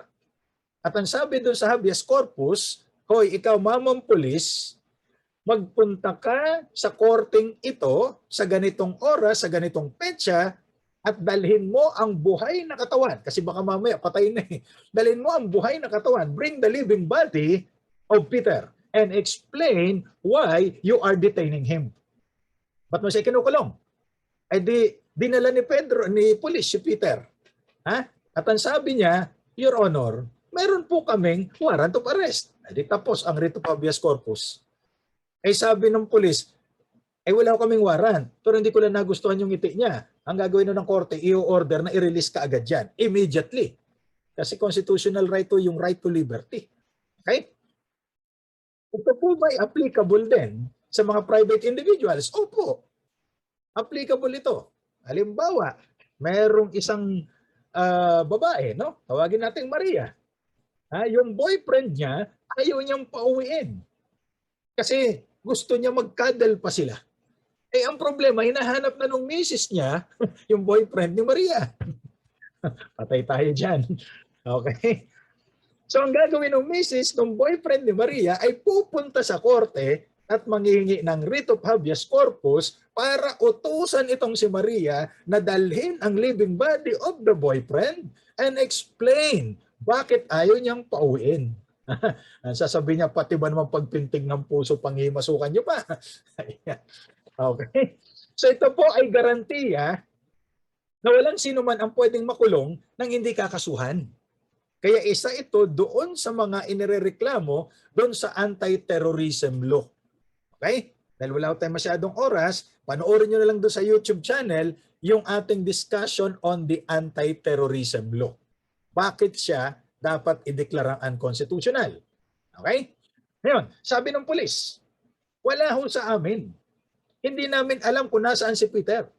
Pero may mga testigo na nagsasabi, itong pulis na ito ang huling kasama ni Peter bago siya nawala. So ang gagawin ng mga kamag-anak ni Peter ay hihingi ng writ of amparo. Okay? So ang writ of amparo po ay expanded writ of habeas corpus. Okay? At ang nag-i-issue nito ay korte kasi doon sa writ of habeas corpus, pag sinabi ng polis, wala ho sa amin eh. Tapos na ang issue. Wala sa kanya eh. Pero sa writ of amparo, magpaliwanag ka bakit wala sa iyo ay samantalang ikaw ang huling kasama niya. Okay? Yan. So ngayon, paano kung hindi nagpaliwanag yung polis? Pwede yung makulong yung polis na yan. The court will cite him in contempt. Ngayon, meron ng isang police line up, yung mga wanted. Nakalagay yung picture mo. Pero ibang pangalan. You are in danger. Di ba? Dahil baka mamaya ikaw yung aresto. Hindi naman pala ikaw yan. Pwede ka manghingi sa korte ng writ of habeas data para i-correct yun at tanggalin yung picture mo. Nag-apply ka ng NBI clearance. Ang problema, paglabas ng clearance, may kaso ka. Rape with homicide. Kapangalan mo. Pati middle initial. Ang problema, nung tinignan mo yung birthday, ay mas matanda sa'yo ng 20 years. Anong gagawin natin? So kakausapin mo yung NBI. Baka pwede ninyong i-correct dahil hindi ako yan. Dahil ang tunay kong birthday ay later by 20 years. Ayaw gawin ng NBI. So pupunta ho kayo sa korte para iutusan ang NBI through a writ of habeas data para baguhin at i-correct yung kanilang records. Bakit? Kasi ikaw ang mamumroblema dyan. Di ba? Ayun. Puntahan natin yung right to speedy disposition of cases. Dapat mabilis eh. Kaya lang alam nyo, that's one thing na nakaka-frustrate sa mga katulad kong practicing lawyers. No? Ang tagal ng gulong ng hustisya sa Pilipinas. Napakabagal, mabagal pa sa traffic sa EDSA. Diba? So, naalala ko yan dahil may isang lokong estudyante ng UMAC na kinasuhan ang lahat ng deans. Pati ako kasama. Ako na ang gumawa ng aming counter affidavit. Abay matagal at maraming mga deans ang naperwisyo na hindi maka-move on sa buhay nila kasi may pending case sa piskal ng Makati. Wala namang basihan. So eventually na-dismiss din ho. Okay? So na-dismiss din yung kaso. Kaya wala naman talagang kasalanan yung mga deans ko na mabait na mga deans ng UMAC. Okay? So hindi ibig sabihin pag nag-file ka ng kaso ngayon masusolusyonan ka agad yan. Matagal po. No? Ayan. Gaano katagal? Ang sabi ho dyan, ang Supreme Court ay meron 24 months, sabi ng konstitusyon, para desisyonan ng isang kaso. Yung 24 months na yan, ang tanong, kailan magsisimula yan? Supreme Court lang ang nakakaalam. Yung mga lower collegiate courts, pag sinabing collegiate courts, ibig sabihin yan, mahigit sa isa ang judge. So katulad nung Sandigan Bayan, Court of Tax Appeals, at saka ho yung Court of Appeals, yan ay mga collegiate courts na mababa sa Supreme Court 12 months. And all other lower courts, 3 months. Pero hindi ibig sabihin na pag nag-file ka ng kaso ngayon, within 3 months, may decision ka. Hindi ho. Kasi naunang nag-file dyan, yung complainant, siyempre. Yung plaintiff o yung complainant. So magpipresenta siya ng ebidensya niya, lahat ng mga testigo niya, inabot ng 2 years. The rest of this case. Yun namang akusado ang magpipresenta ng kanyang ebidensya. Inabot din ng 2 years. Submitted for resolution. Doon lang tatakbo yung 3 months. So 3 months and 4 years. Ganyan ang takbo niyan. Hindi pa yan tuloy-tuloy ng paglilitis kasi marami yung mga postponement yan. Minsan absent si judge, absent si fiscal, minsan bumagyo, nagka-COVID. Napakaraming kaso ang napigil nito. Kaya ang Supreme Court ay naglabas ng order, may bagong rules ngayon, online hearing. So ang mga abogado at mga korte ngayon nag-hearing online. Pati yung aming MCLE online na rin Okay? So responsibilidad ng mga korte na i-minimize naman yung mga delay. Kasi naiiwasan naman minsan tulad ng pag-absent. Pwede namang hindi umabsent, hindi ba? Kaya sa law school, yung mga estudyante galit ako sa mga absenero Kasi maraming nadi-dismiss at nadi-delay kaso kasi absent yung mga abogado. Okay? Now, hindi kayo pwedeng puwersahin na tumistigo laban sa sarili nyo. Ang tawag natin dyan, right against self-incrimination. Bakit? Kasi naman, kapag ikaw ay pinatistigo laban sa sarili mo, imposible yan. Walang sino mang matinong tao ang magsasabi ng anuman laban sa sarili niya. Di ba? At hindi rin po pwedeng pilitin ng abogado na tumistigo laban sa kliyente namin. That is attorney-client privilege communication rule. Yung mga pare, hindi pwedeng pilitin tumistigo laban doon sa nagkumpisal sa kanya. Yung doktor ay hindi pwedeng pilitin tumistigo laban sa pasyente niya unless hindi nagbayad yung pasyente niya at ididemanda niya. Diba? Tawag natin dyan, doctor-patient privilege rule. Hindi rin po pwedeng pilitin tumistigo ang magulang laban sa anak, anak laban sa magulang, and we call that filial privilege rule. At hindi rin pwedeng pilitin tumistigo si Mr. laban kay Mrs. Ang tawag natin dyan ay spousal or marital privilege communication rule. Okay? Now, no person shall be detained solely by reason of political beliefs or aspirations. Wala kung sino man ang pwedeng ikulong dahil naniniwala lamang siya sa komunismo. Why? Tayo po ay wala ng anti-subversion law. Noong 1959, meron po tayong Republic Act 1700, 1959, before you and I were born. Ha? Ano ba yung anti-subversion law? Na kapag ka nagmiyembro ka sa Communist Party of the Philippines, ikaw ay isang subversibo. Dapat kang ikulong. Hanggang 2 taon ho yan. Mere membership in the Communist Party. Ngayon po, pinirmahan ni Presidente Ramos Republic Act 7636. Ramos was a former military general. Pinirmahan niya ang batas na ito. Ina-abolish na po yung crime called subversion. Kung naniniwala ka sa komunismo, pasismo, satanismo, problema mo yan. Basta kung takot ka sa misis mo, ay malaking problema yan. Okay? Why? Kung parurusahan natin ang pagkakulong, yung naniniwala sa komunismo, nilalabag natin ang Article 3, Section 18, Paragraph 1, that no person shall be detained solely by reason of his political beliefs or aspirations. So ang tanong, anong punto ko? Bakit kayo natatakot sa red tagging? At ang militar, bakit kailangan mag-red tag? Di ba? Ang alam ko lang red tag ay may discount. Okay? Bakit? Takot sila sa mga komunista. Ay hindi na po crime ang maging komunista ngayon. Ang crime ngayon, yung oportunista ka. Yung sadista yata pwede rin. Pero yung maging komunista ka, hindi crime yan. Nagiging crime yan kung gagawa ka ng isang bagay ayon sa pananampalataya mo. Naniniwala ka sa komunismo. Sumama ka sa New People's Army. Ay ibang usapan yan. Pwede ka nang makulong, hindi dahil komunista ka, kundi sumali ka sa isang rebellious group. Because rebellion remains a crime. Pero ang subversion, hindi na. Kung sumali ka sa Communist Party of the Philippines, are you a criminal? No. Ay bakit may red tagging? Baka hindi pa naunawaan ng militar yung pinirmahan ng kanilang commander-in-chief way back 1997.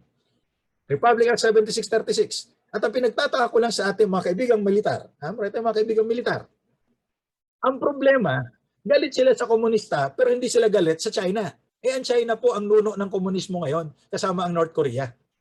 Ba't di kayo galit sa China pero galit kayo sa mga komunista? Oo, maraming kalokohang ginawa ang NPA. Pero yung pagiging komunista does not equal with being an NPA. Magkaiba ho yun. Okay? At yan ay nasa Constitution natin. Ha? At ipinagbabawal din po yung involuntary servitude. No involuntary servitude in any form shall exist except as a punishment for a crime of the party shall have been duly convicted. Yan ang sabi ng paragraph 2 ng Article 3, Section 18. So ano ba yung involuntary servitude? Yung pinipuwersa kang magtrabaho na labag sa iyong kalooban. Pero kung job description mo yan, gawin mo kasi binabayaran ka dyan. Diba? Ngayon, kung ayaw mo ng trabaho yan, mag-resign ka. Nag-resign ka naman validly. Ayaw ka pa rin payagan. Kahit binabayaran ka pa, yan po ay involuntary servitude na. Okay? Maliwanag. Now, puntahan natin. Excessive fine shall not be imposed, nor cruel, degrading, or inhuman punishment inflicted. Neither shall death penalty be imposed except for compelling reasons involving heinous crimes, whereof the party or Congress thereafter provides for it. Okay? So, general rule, wala po tayong death penalty. Ibinalik ang death penalty kasi sabi dyan, unless for compelling reasons. Okay? Republic Act 7659, the death penalty was reimposed in 1994. Kaya nga po maraming nasentensyahan ng kamatayan at kauna-unahan na si Leo Echegaray. Pero nagkaroon ng Republic Act 9346 na inabolish uli ang death penalty. So wala uli tayong death penalty ngayon. Ang pinakamalupit na parusa ay reclusion perpetua or life imprisonment. Okay?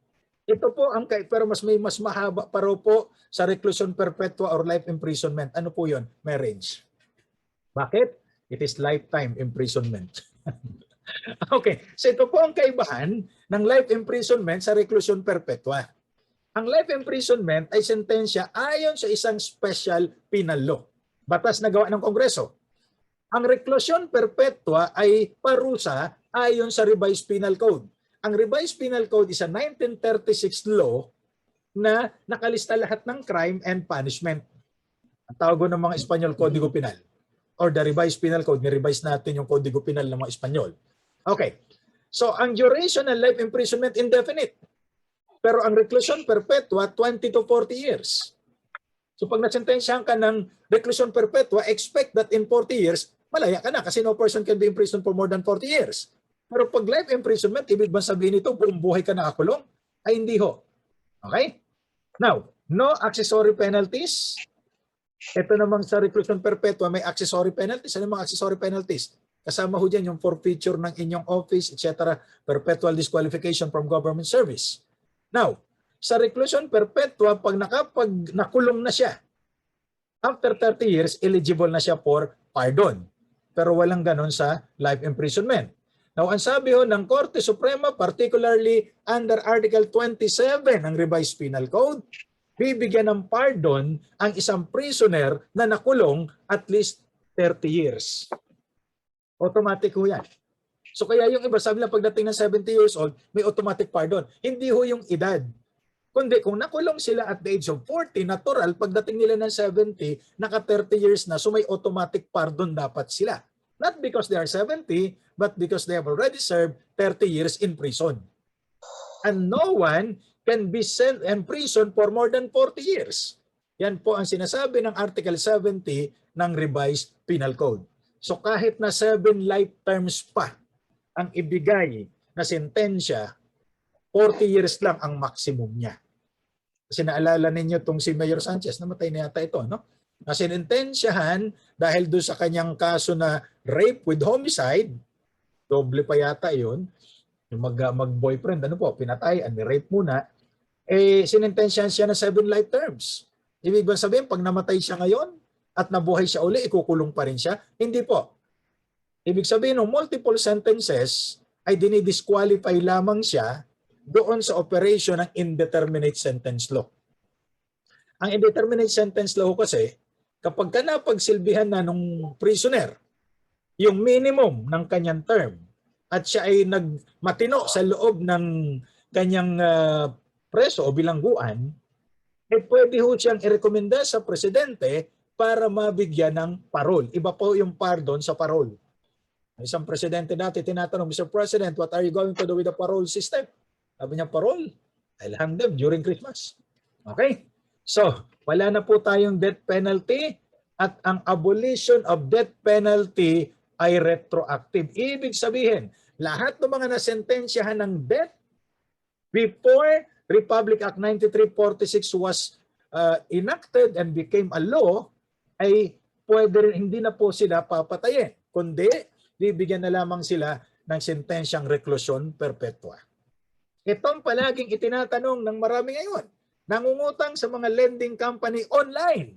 Ang tanong, makukulong ka ba kapag ka marami kang utang? Ay nako, maraming matutuwa dito. Wala pong pagkakulong ang pagkakautang. Why? No person shall be imprisoned for debt, utang, or non-payment of poll tax.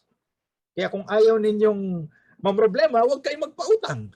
Kasi hindi nyo pwedeng ipakulong yung tao na nangutang lamang. Provided yung utang niya ay simple debt. Debt is a loan. No? Ayan ang sabi dyan ng ating batas. An obligation that requires the debtor to pay money or other agreed upon value to the creditor. Bawa, nangutang ako kay Ma'am Jovi ng 1 million. Pinautang niya naman ako ng 1 million. Ang sabi ko, babayaran ko bukas. Natapos ang 1 million bukas, hindi ako nagbayad. Pwede po ba akong ipakulong? Ang sagot, hindi po. Kasi ordinaryong loan ito. Ang tawag natin dyan sa Espanyol ay mutuum. Loan. Diba? Pero kaya niya ako pinautang ng 1,000,000 kasi ang sabi ko, ibibigay ko sa iyo bukas, ibebenta ko sa iyo yung aking BMW na bagong-bago. Bagong BMW, parang 3 million. Ano po? So dahil doon sa pangako ko na yon, binigyan niya ako ng 1,000,000. Pero kinabukasan, ang ibinigay ko sa kanyang sasakyan ay BMW. Batangas Motor Works. Jeepney pala. Di ba? So, nanloko ako noon. Di ba? At makukulong yon kasi hindi po ito ordinaryong utang. Ang tawag po dyan ay estafa. Sa ilalim ng Article 315 ng Revised Penal Code, ang estafa ay may pagkakulong. Depende dun sa value na niloko mo yung tao. Okay? So kaya, paano yung mga nangutang sa credit card? Kung hindi ho kayo nanloko, sa pagkuha nyo ng credit card, dahil nagka-pandemic, walang pera, walang source of income, walang pambayad, pero hindi naman kayo nanloko. Tama naman yung mga detalye na ibinigay ninyo. Huwag kayo matakot, hindi kayo makukulong dyan. Okay? Gagalit sa atin yung mga credit card company. Ano ang gagawin nitong credit card company na ito?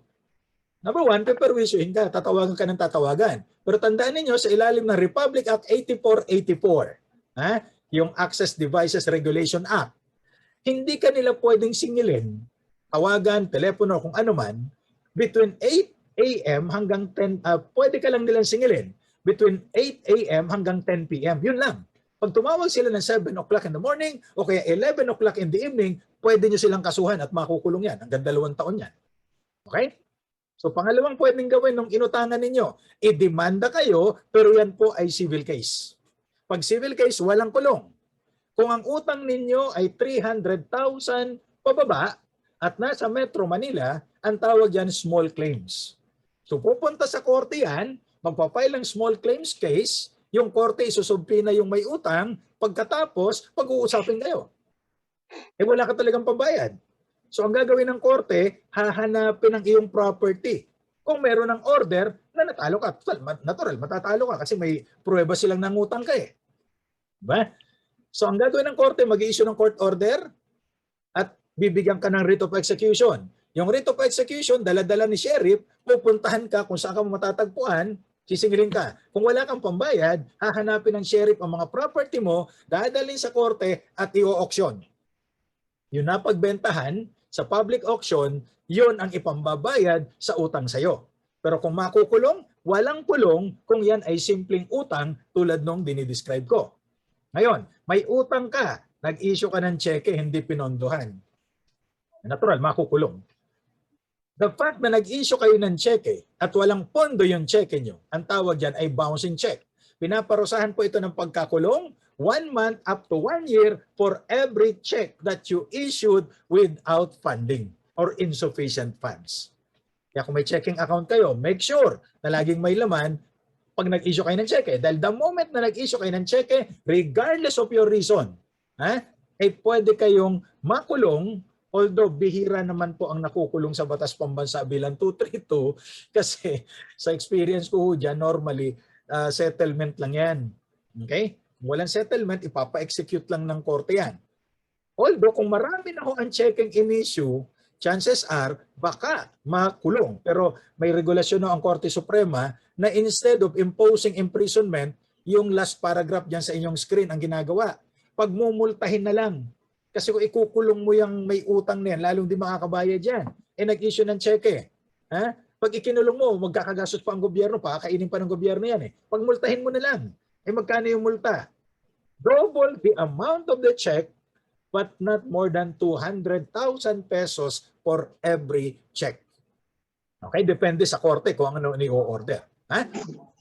So kaya, huwag mag-issue ng cheque kung alam niyo walang pondo. Kasi regardless of your reason, regardless of ating dahilan,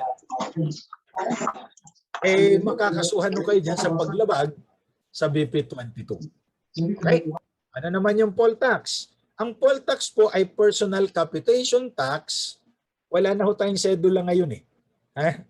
Ang sedula po pinunit na ni Andres Bonifacio doon sa bahay ni Tandansora sa Quezon City. Ito naman hong meron tayo ngayon ay CTC, Community Tax Certificate. Noong unang panahon, ang tawag Resident Certificate, ngayon po CTC. Para sa inyan, isa po ito sa income generating activities ng local government unit. Eh makukulong ka ba pag hindi ka kumuha ng sedula? Hindi po. Wala akong pagkakulong. Yan ang sinasabi ng ating konstitusyon. Pero hindi ko sinasabi na huwag kayong kumuha. Kasi yan ay pagtulong natin sa local government. Pero kung kayo ay magpapanotaryo, hindi na po tinatanggap ng mga notaryo publiko ang CTC. Ang tinatanggap po ay any government-issued ID. Yung ID natin sa UMAC, pwede po yon na inyong identification na ipipresenta sa notaryo publiko kasi yan po ay nakasaad doon sa Notarial Practice Rule of 2004. Para saan ba ang notarization? Para mapatunayan na sinumpaan ninyo ang isang dokumento or gawing public instrument yung isang private document. Para pag ipresenta ninyo sa korte, hindi nyo na kailangan papatunayan yung authenticity and due execution. Bahala na yung notary public doon. Okay? At ang notary public, mag-ingat kasi hindi na pwedeng magnotaryo ang mga hindi abogado. Bago ho kasi mag-2004, sa mga lugar na walang abogado, kinukomisyon yung mga prominent people of the society na maayos ang reputation para maging notary public. Magmula ho 2004, bawal na yan. Hindi na nag-i-issue ng commission as notary public kapag ka hindi abogado yung tao. Okay? Now, no person shall be put twice in jeopardy as a punishment for the same offense.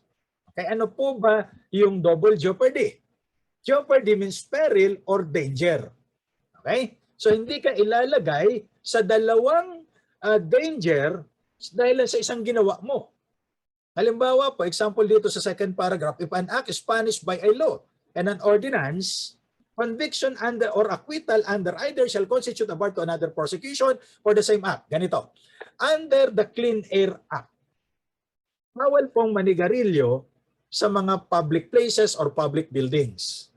Itong si Mario naman, ay nanigarilyo sa Makati City Hall.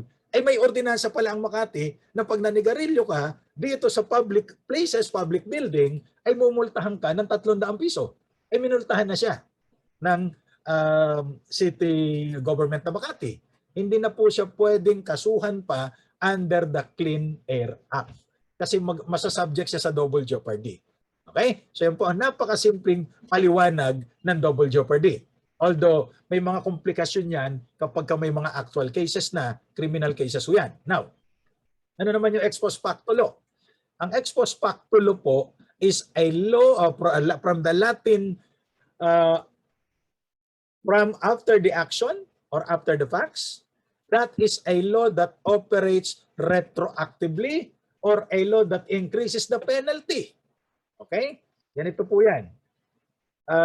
Nakikita nyo naman siguro itong nasa picture, that's a public knowledge naman, na yung congressman na ito ay kinasuhan po ng statutory rape. Statutory rape is raping a minor below 12 years old and below. Statutory rape ang kaso. Nung nagawa niya ito, 1993, wala pa hong death penalty. Ang parusa sa statutory rape ay reclusion perpetua. Noong 1994, nagkaroon ng death penalty at napasama yung statutory rape doon sa mga kaso na paparusahan dapat ng death penalty. Okay? So nasundan nyo. 1997, convicted ho itong mamang ito. Hindi ko napapangalanan si Congressman Halusos. Ano po? Sorry, nabanggit din pala. People versus Halusos yung kaso. So ano ang ipapataw na parusa? Death penalty o reclusion perpetua? Kapag ka death penalty ho ang ipinataw na parusa sa kanya, ay magre-retroact. Kasi 94 yung penalty, naging batas. 93 na commit yung crime. So ang ipapataw na parusa sa kanya, yung parusa noong 1993, which is reclusion perpetua. Kasi pag nag-retroact yun, bawal yun. That is ex post facto law. So pwede naman ang mag-retroact ang batas kung ito ho ay pabor sa akusado. Katulad ng Republic Act 9346, tinanggal ang death penalty noong 2007. So yung mga nasentensyahan ng death penalty earlier than 2007, ay kung hindi pa sila napapatay ng 2007, hindi na ho sila papatawan ng death penalty kasi nag-retroact yung batas dahil ito po ay pabor sa akusado. Bakit nga ba pinapaboran ng akusado? Kasi po maraming kalaban ng akusado. Kasi yung criminal case, ang pangalan People of the Philippines versus. Biruin mo yan, People of the Philippines ang kaaway mo. So dapat marami ka rin karapatan bilang akusado because the entire people of the Philippines would be your enemy. Diba? Now, ano naman ang Bill of Attainder? Bill of Attainder is also known as Bill of Pains or Bill of Penalties. Ito po ay batas na nagpapataw ng parusa ng walang paglilitis. Violation ng due process yan. Okay? So, hindi pwedeng magparusa ng walang paglilitis. Kaya yung pag-aresto po ng pulis o ng barangay, tapos pagpo-push upin ka, pag-e-exercisein ka, bawal yun. Yes, nakalabag ka ng quarantine protocol. Pero ang tangi lang nilang gawin ay ikulong ka at kasuhan. Pero yung mag-push up ka, mag-exercise ka, parusahan ka, bawal po yun. Because that is in the nature of Bill of Attainder. Nagpaparusa ng walang paglilitis. Konstitusyon mismo ang nagbabawal niyan. Okay? Bakit po palaging ganon? Because we are a government of laws and not of men. Kahit na po 16 million, kahit po 100 million ang bumoto sa Pangulo, hindi ho ito magda-justify sa mga gawa na labag sa batas. Why? Everybody is governed by law. And remember, we are a democracy. The end does not justify the means. Maaring honorable ang iyong purpose, pero yung paraan para isakatuparan mo ang purpose na ito ay labag sa konstitusyon, ay hindi mo natin papayagan yan. Because we are a government of laws and not of men, and the end does not justify the means. Okay? So natapos po ang Article 3, puntahan natin ang konstitusyon, Article 4. Article 4 po ay citizenship. Citizenship means membership in a political community. Kapag ka-citizen ka ng Pilipinas, ay meron kang responsibilidad. Dahil may karapatan ka, may responsibilidad ka. Kaya inaaral po natin yung mga karapatan natin sa Article 3, pero marami tayong obligasyon under our laws. So ang tanong, ikaw ba ay Filipino citizen? Ang sagot ay matatagpuan sa Section 1 ng Article 4. Sino ang Filipino citizens? Number 1, those who are citizens of the Philippines at the time of the adoption of this Constitution. Sabi ng Korte Suprema, De Leon versus Isguera, the 1987 Constitution was adopted on February 2, 1987. Doon ho, naging effective ang Constitution of 1987. At hanggang ngayon po, effective yan. So kung Pilipino ka, magmula noong February 2, 1987, hanggang ngayon, mananatili kang Pilipino. Unless gusto mo na maging Pilipina. Joke lang. Diba? Unless kumuha ka ng foreign citizenship. Okay. Number 2, those whose fathers or mothers are citizens of the Philippines. Sumusunod do kasi tayo sa prinsipyong jus sanguinis, blood relationship. So ang Pilipino, ipinanganak sa California tulad ni Edo Manzano, na tumakbong vice mayor dati ng Makati, di ba? Kaya may kasong Mercado versus Manzano. At ang sabi ng Korte Suprema, Pilipino yung mga magulang niyan, sa California pinanganak, sinusunod natin blood relationship eh.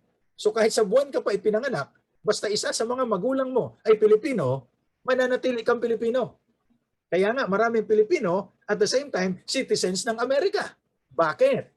Sa Amerika pinanganak, ang sinusunod ng mga Amerikano ay usually citizenship by the place of birth. So regardless of your parentage, kung pinanganak ka sa American territory, under American law, you are an American citizen. Kaya si Edo Manzano, American citizen at the same time. Ano sabi ng Korte Suprema? Dahil ang sinusunod natin ay jus sanguinis, blood relationship, Pilipino siya. Kaya pinayagan siyang tumakbo na Vice Mayor ng Makati. Okay? Ano ba? I am not sure. Okay. And those who were born before January 17, 1973 of Filipino mothers who elect Philippine citizenship upon reaching the age of majority. Ito ang medyo komplikado. Bakit? Kasi po, doon sa 1935 Constitution, panahon ng Commonwealth, at doon sa Commonwealth Act number 63. Ang Pilipina, pag nag-asawa ng foreigner, The moment kinasal siya doon sa foreigner niyang papa, nawawala ang kanyang pagka-Pilipina. Hindi naman siya citizen kaagad doon sa kanyang foreign country nung asawa niya. Anong citizenship nung anak niya? So wala. Okay? So kaya, sa ilalim mo ng bagong konstitusyon, yung ipinanganak noong January 17, 1973, before January 17, 1973, ano ba yung January 17, 1973? Ito po yung effectivity ng 1973 Constitution na nabago yung patakaran. Sa ilalim ng 1973 Constitution, kahit na magpakasal ka sa foreigner, basta hindi mo inire-renounce yung Filipino citizenship, nananatili kang Pilipino. Sa 1935 Constitution kasi, ulitin ko, pag nagpakasal ang Pilipina, yung Pilipino walang problema eh. Yung Pilipina, pag nagpakasal sa foreigner, at the time na ikinasal siya, hindi na siya Pilipina. So yung anak niya, wala ng Filipino blood.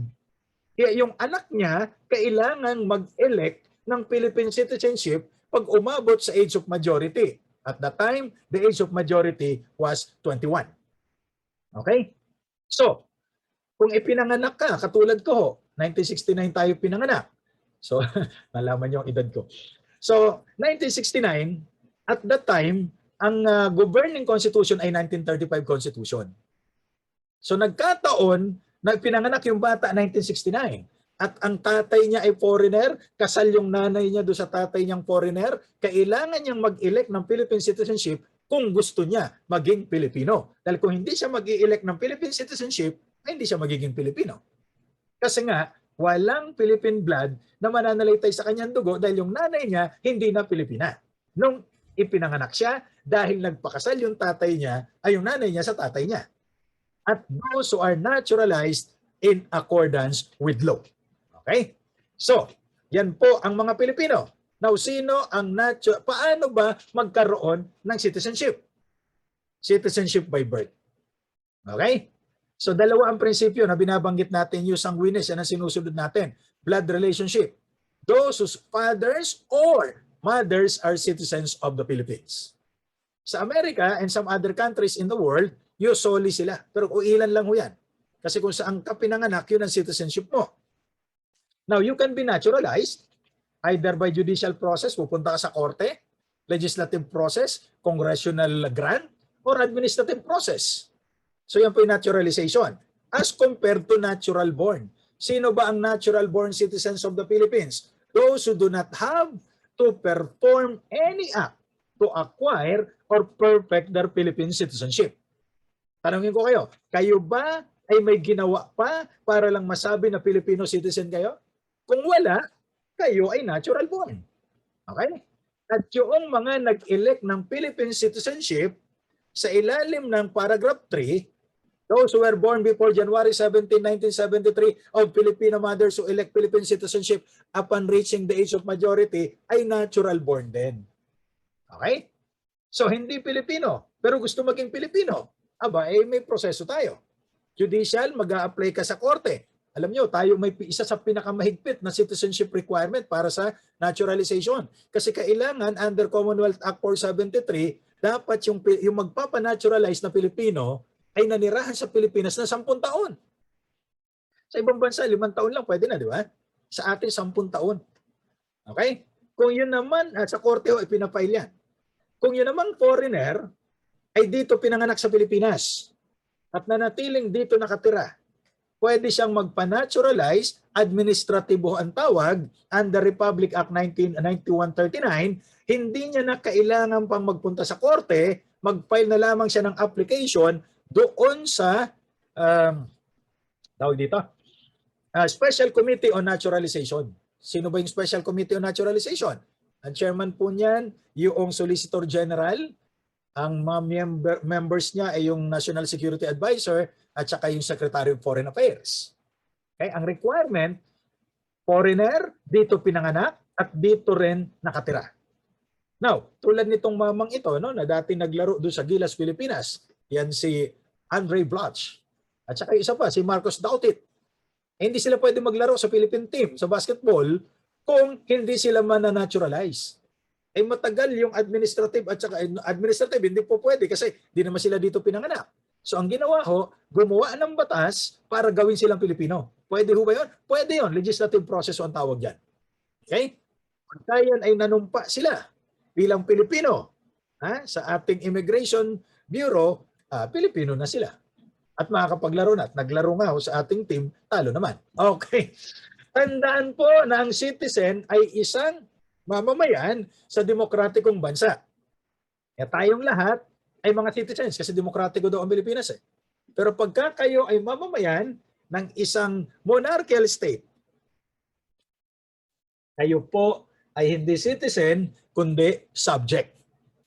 Kaya basically walang English citizens or British citizens. They are subjects kasi meron silang queen. Walang Japanese citizen except yung Relo yata citizen. Pero lahat po sila ay subjects. Pero wala hong Filipino subject except in college. Pero sabi nga ng CHED at saka ng Korte Suprema, optional na lang yung Filipino subjects dahil mga Filipino citizens tayo. No. Okay. Puntahan natin yung Article 5. For lack of time, bilisan natin. Suffrage is the right and obligation of every Filipino. Okay? To vote in an election. So ano ba karapatan at saka tungkulin?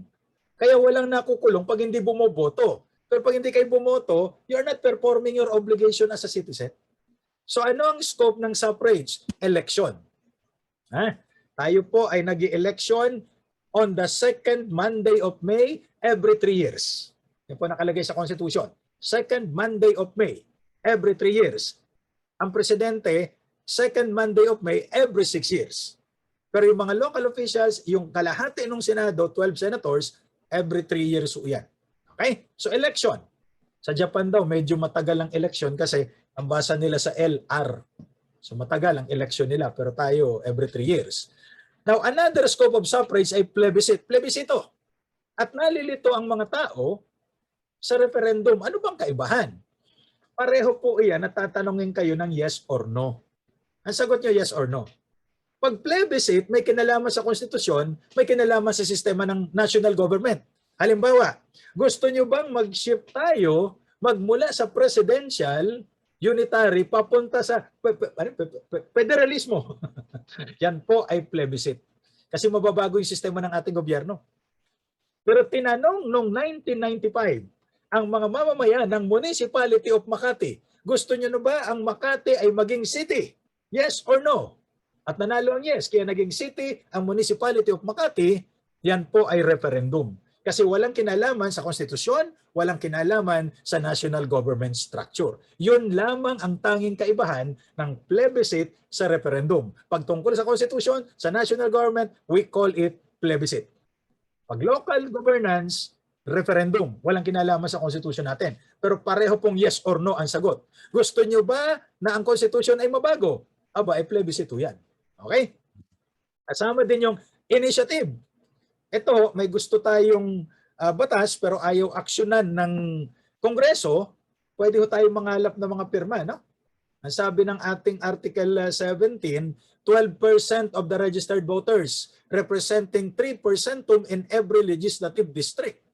So, halimbawa, Makati, 2 ang distrito, ay dapat 3% ng bawat district na yan pumirma doon sa ating proposal. Dadali natin ito sa Kongreso at ang Kongreso aaksyonan yan. That's what we call People's Initiative. Now, para sa mga local government elected officials, meron tinatawag na recall.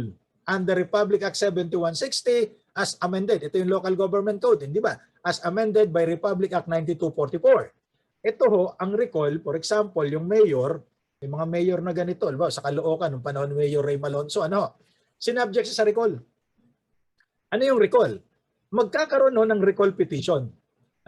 Mayroon dyan sa Republic Act 9244, may certain percentage. Kung ilan ang botante ng lugar na ito, ng isang city, for example, may certain percentage from 10% up to 25% ng mga botante na nakarehistro, sila ang pipirma. Pag naabot nila yung percentage na yon, dadalhin nila sa COMELEC.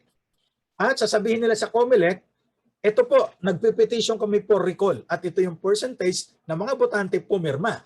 Okay? Pag nakita ng COMELEC na in order at nag-comply sa mga requirements ng batas, ang COMELEC ay mag-schedule ng recall election. At yung nakaupong mayor sa Pasay, nagkaroon din sila ng recall election dati, di ba? So, ang mangyayari niyan, yung nakaupong mayor, kahit hindi siya mag-file ng certificate of candidacy, siya po ang number 1 candidate kasi siya nakaupo eh. Ha? Pagkatapos, yung mga gustong tumakbo, magpa-file ng certificate of candidacy at ang COMELEC mag-schedule ng election. So parang special election ito, pero ang tawag ko ay recall election.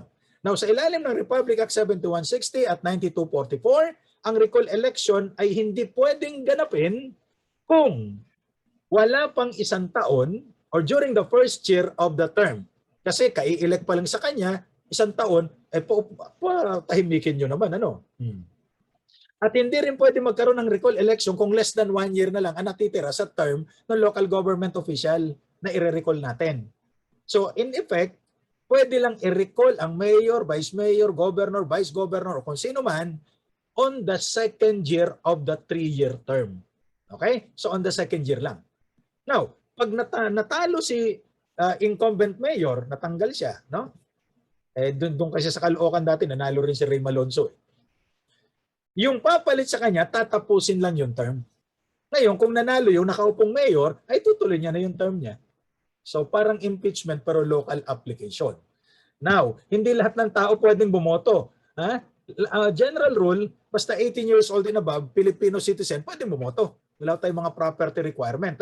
Kaya lang, kung kayo naman ay nasintensyahan na makulong ng more than 1 year, ay hindi pwedeng bumoto. Kahit nakalabas na, mag-aantay pa siya ng 5 years bago siya payagang bumoto uli. Yung mga taong nasintensyahan ng paglabag sa batas ng rebellion, sedition, o yung illegal possession of firearms or other crimes against national security, katulad ng kudeta, ang kaso ni Trillanes, hindi sila pwedeng bumoto. Bakit nakaboto at nanalo pang senador si Trillanes? Kasi po, binigyan siya ng amnesty ni President Aquino. At yun ang binawi ni Presidente Duterte. Kaya nasa korte ngayon, legal ba yung pagbawi? Kasi kung legal ang pagbawi, ay dapat nakakulong ulit ito si Trillanes.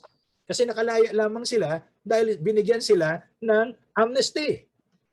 Nung binawi ni Presidente Duterte, ang sabi ni Trillanes, amnesty is such a lonely word. Kasi nababawi pala yan.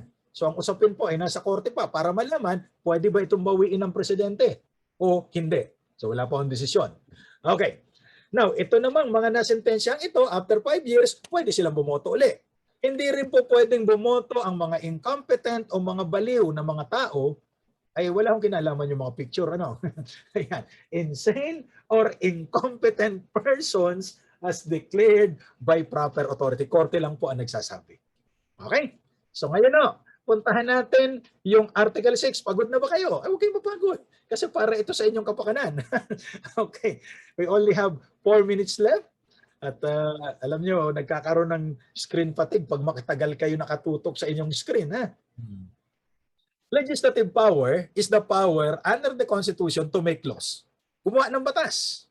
Paguhin ng batas o burahin ang mga batas na ito. Okay?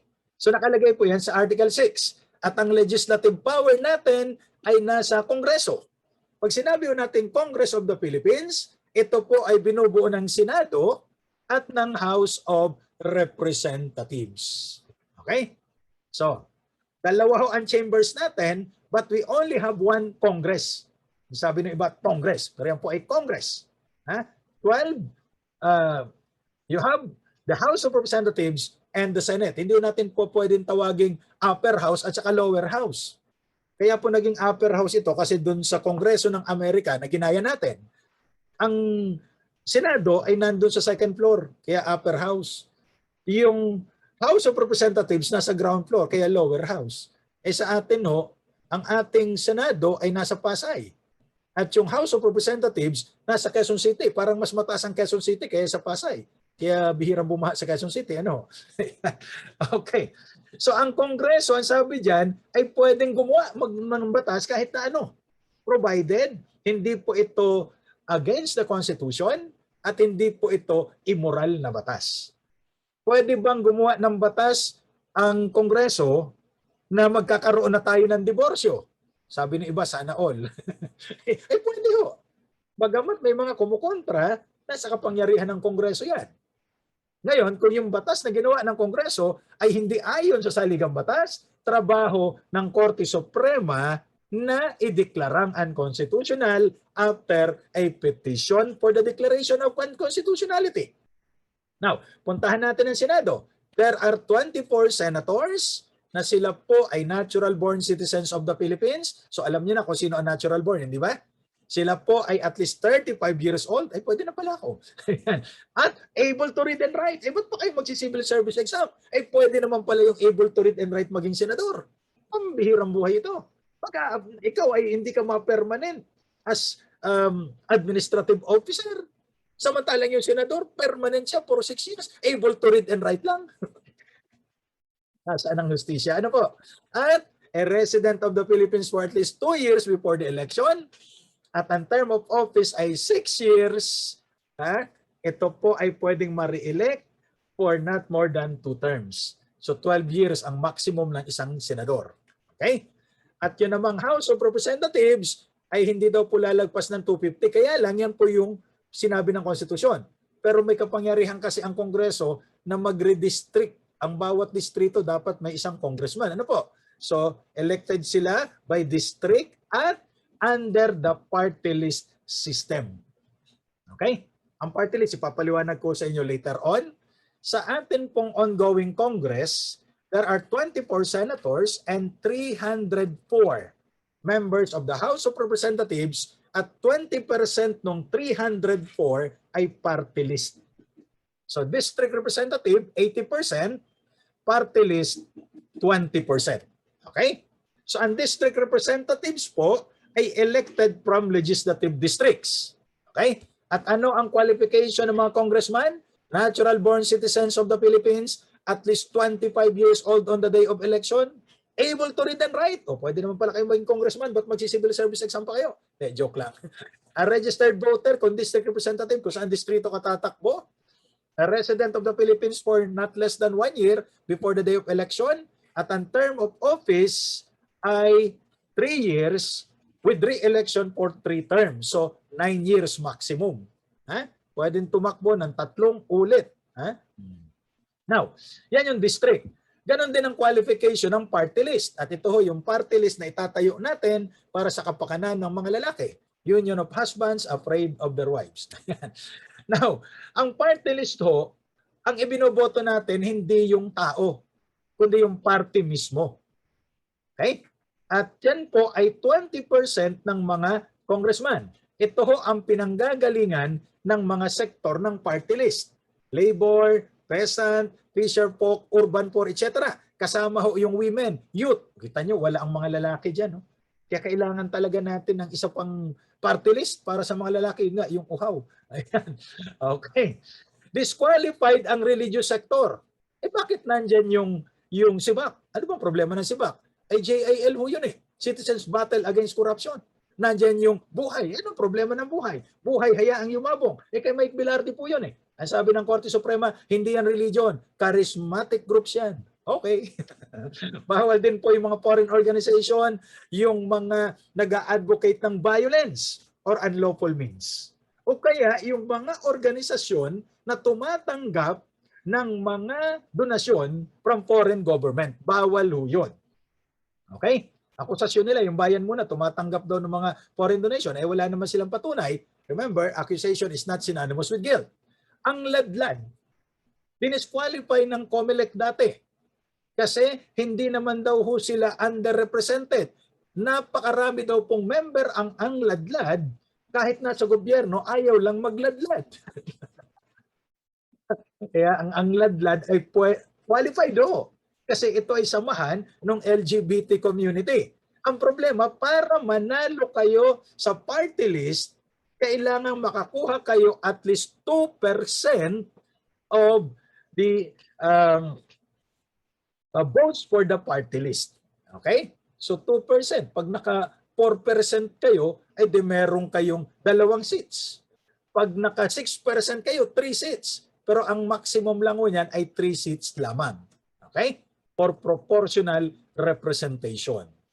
Okay. Now, you also have the so-called concept of incompatible office. Ang mga miyembro ng Kongreso, pag sinabi kong Kongreso kasama yung Senado at ang House of Representatives, ay hindi sila po pwedeng maghawak ng ibang posisyon sa gobyerno habang sila ay members of Congress, otherwise, iiwanan nila yung seats nila in Congress.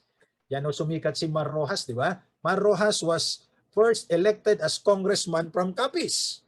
Ang problema, inappoint siya ni Gloria Arroyo as Secretary of Trade and Industry. Kaya naging Mr. Palengke. So iniwanan niya ang pagka-congressman niya. Hindi ko kasi po pwede yung incompatible office o yan.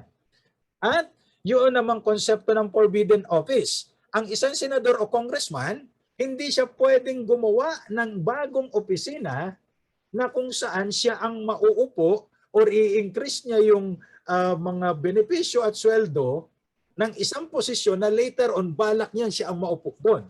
Bawal po yun. Forbidden. Okay?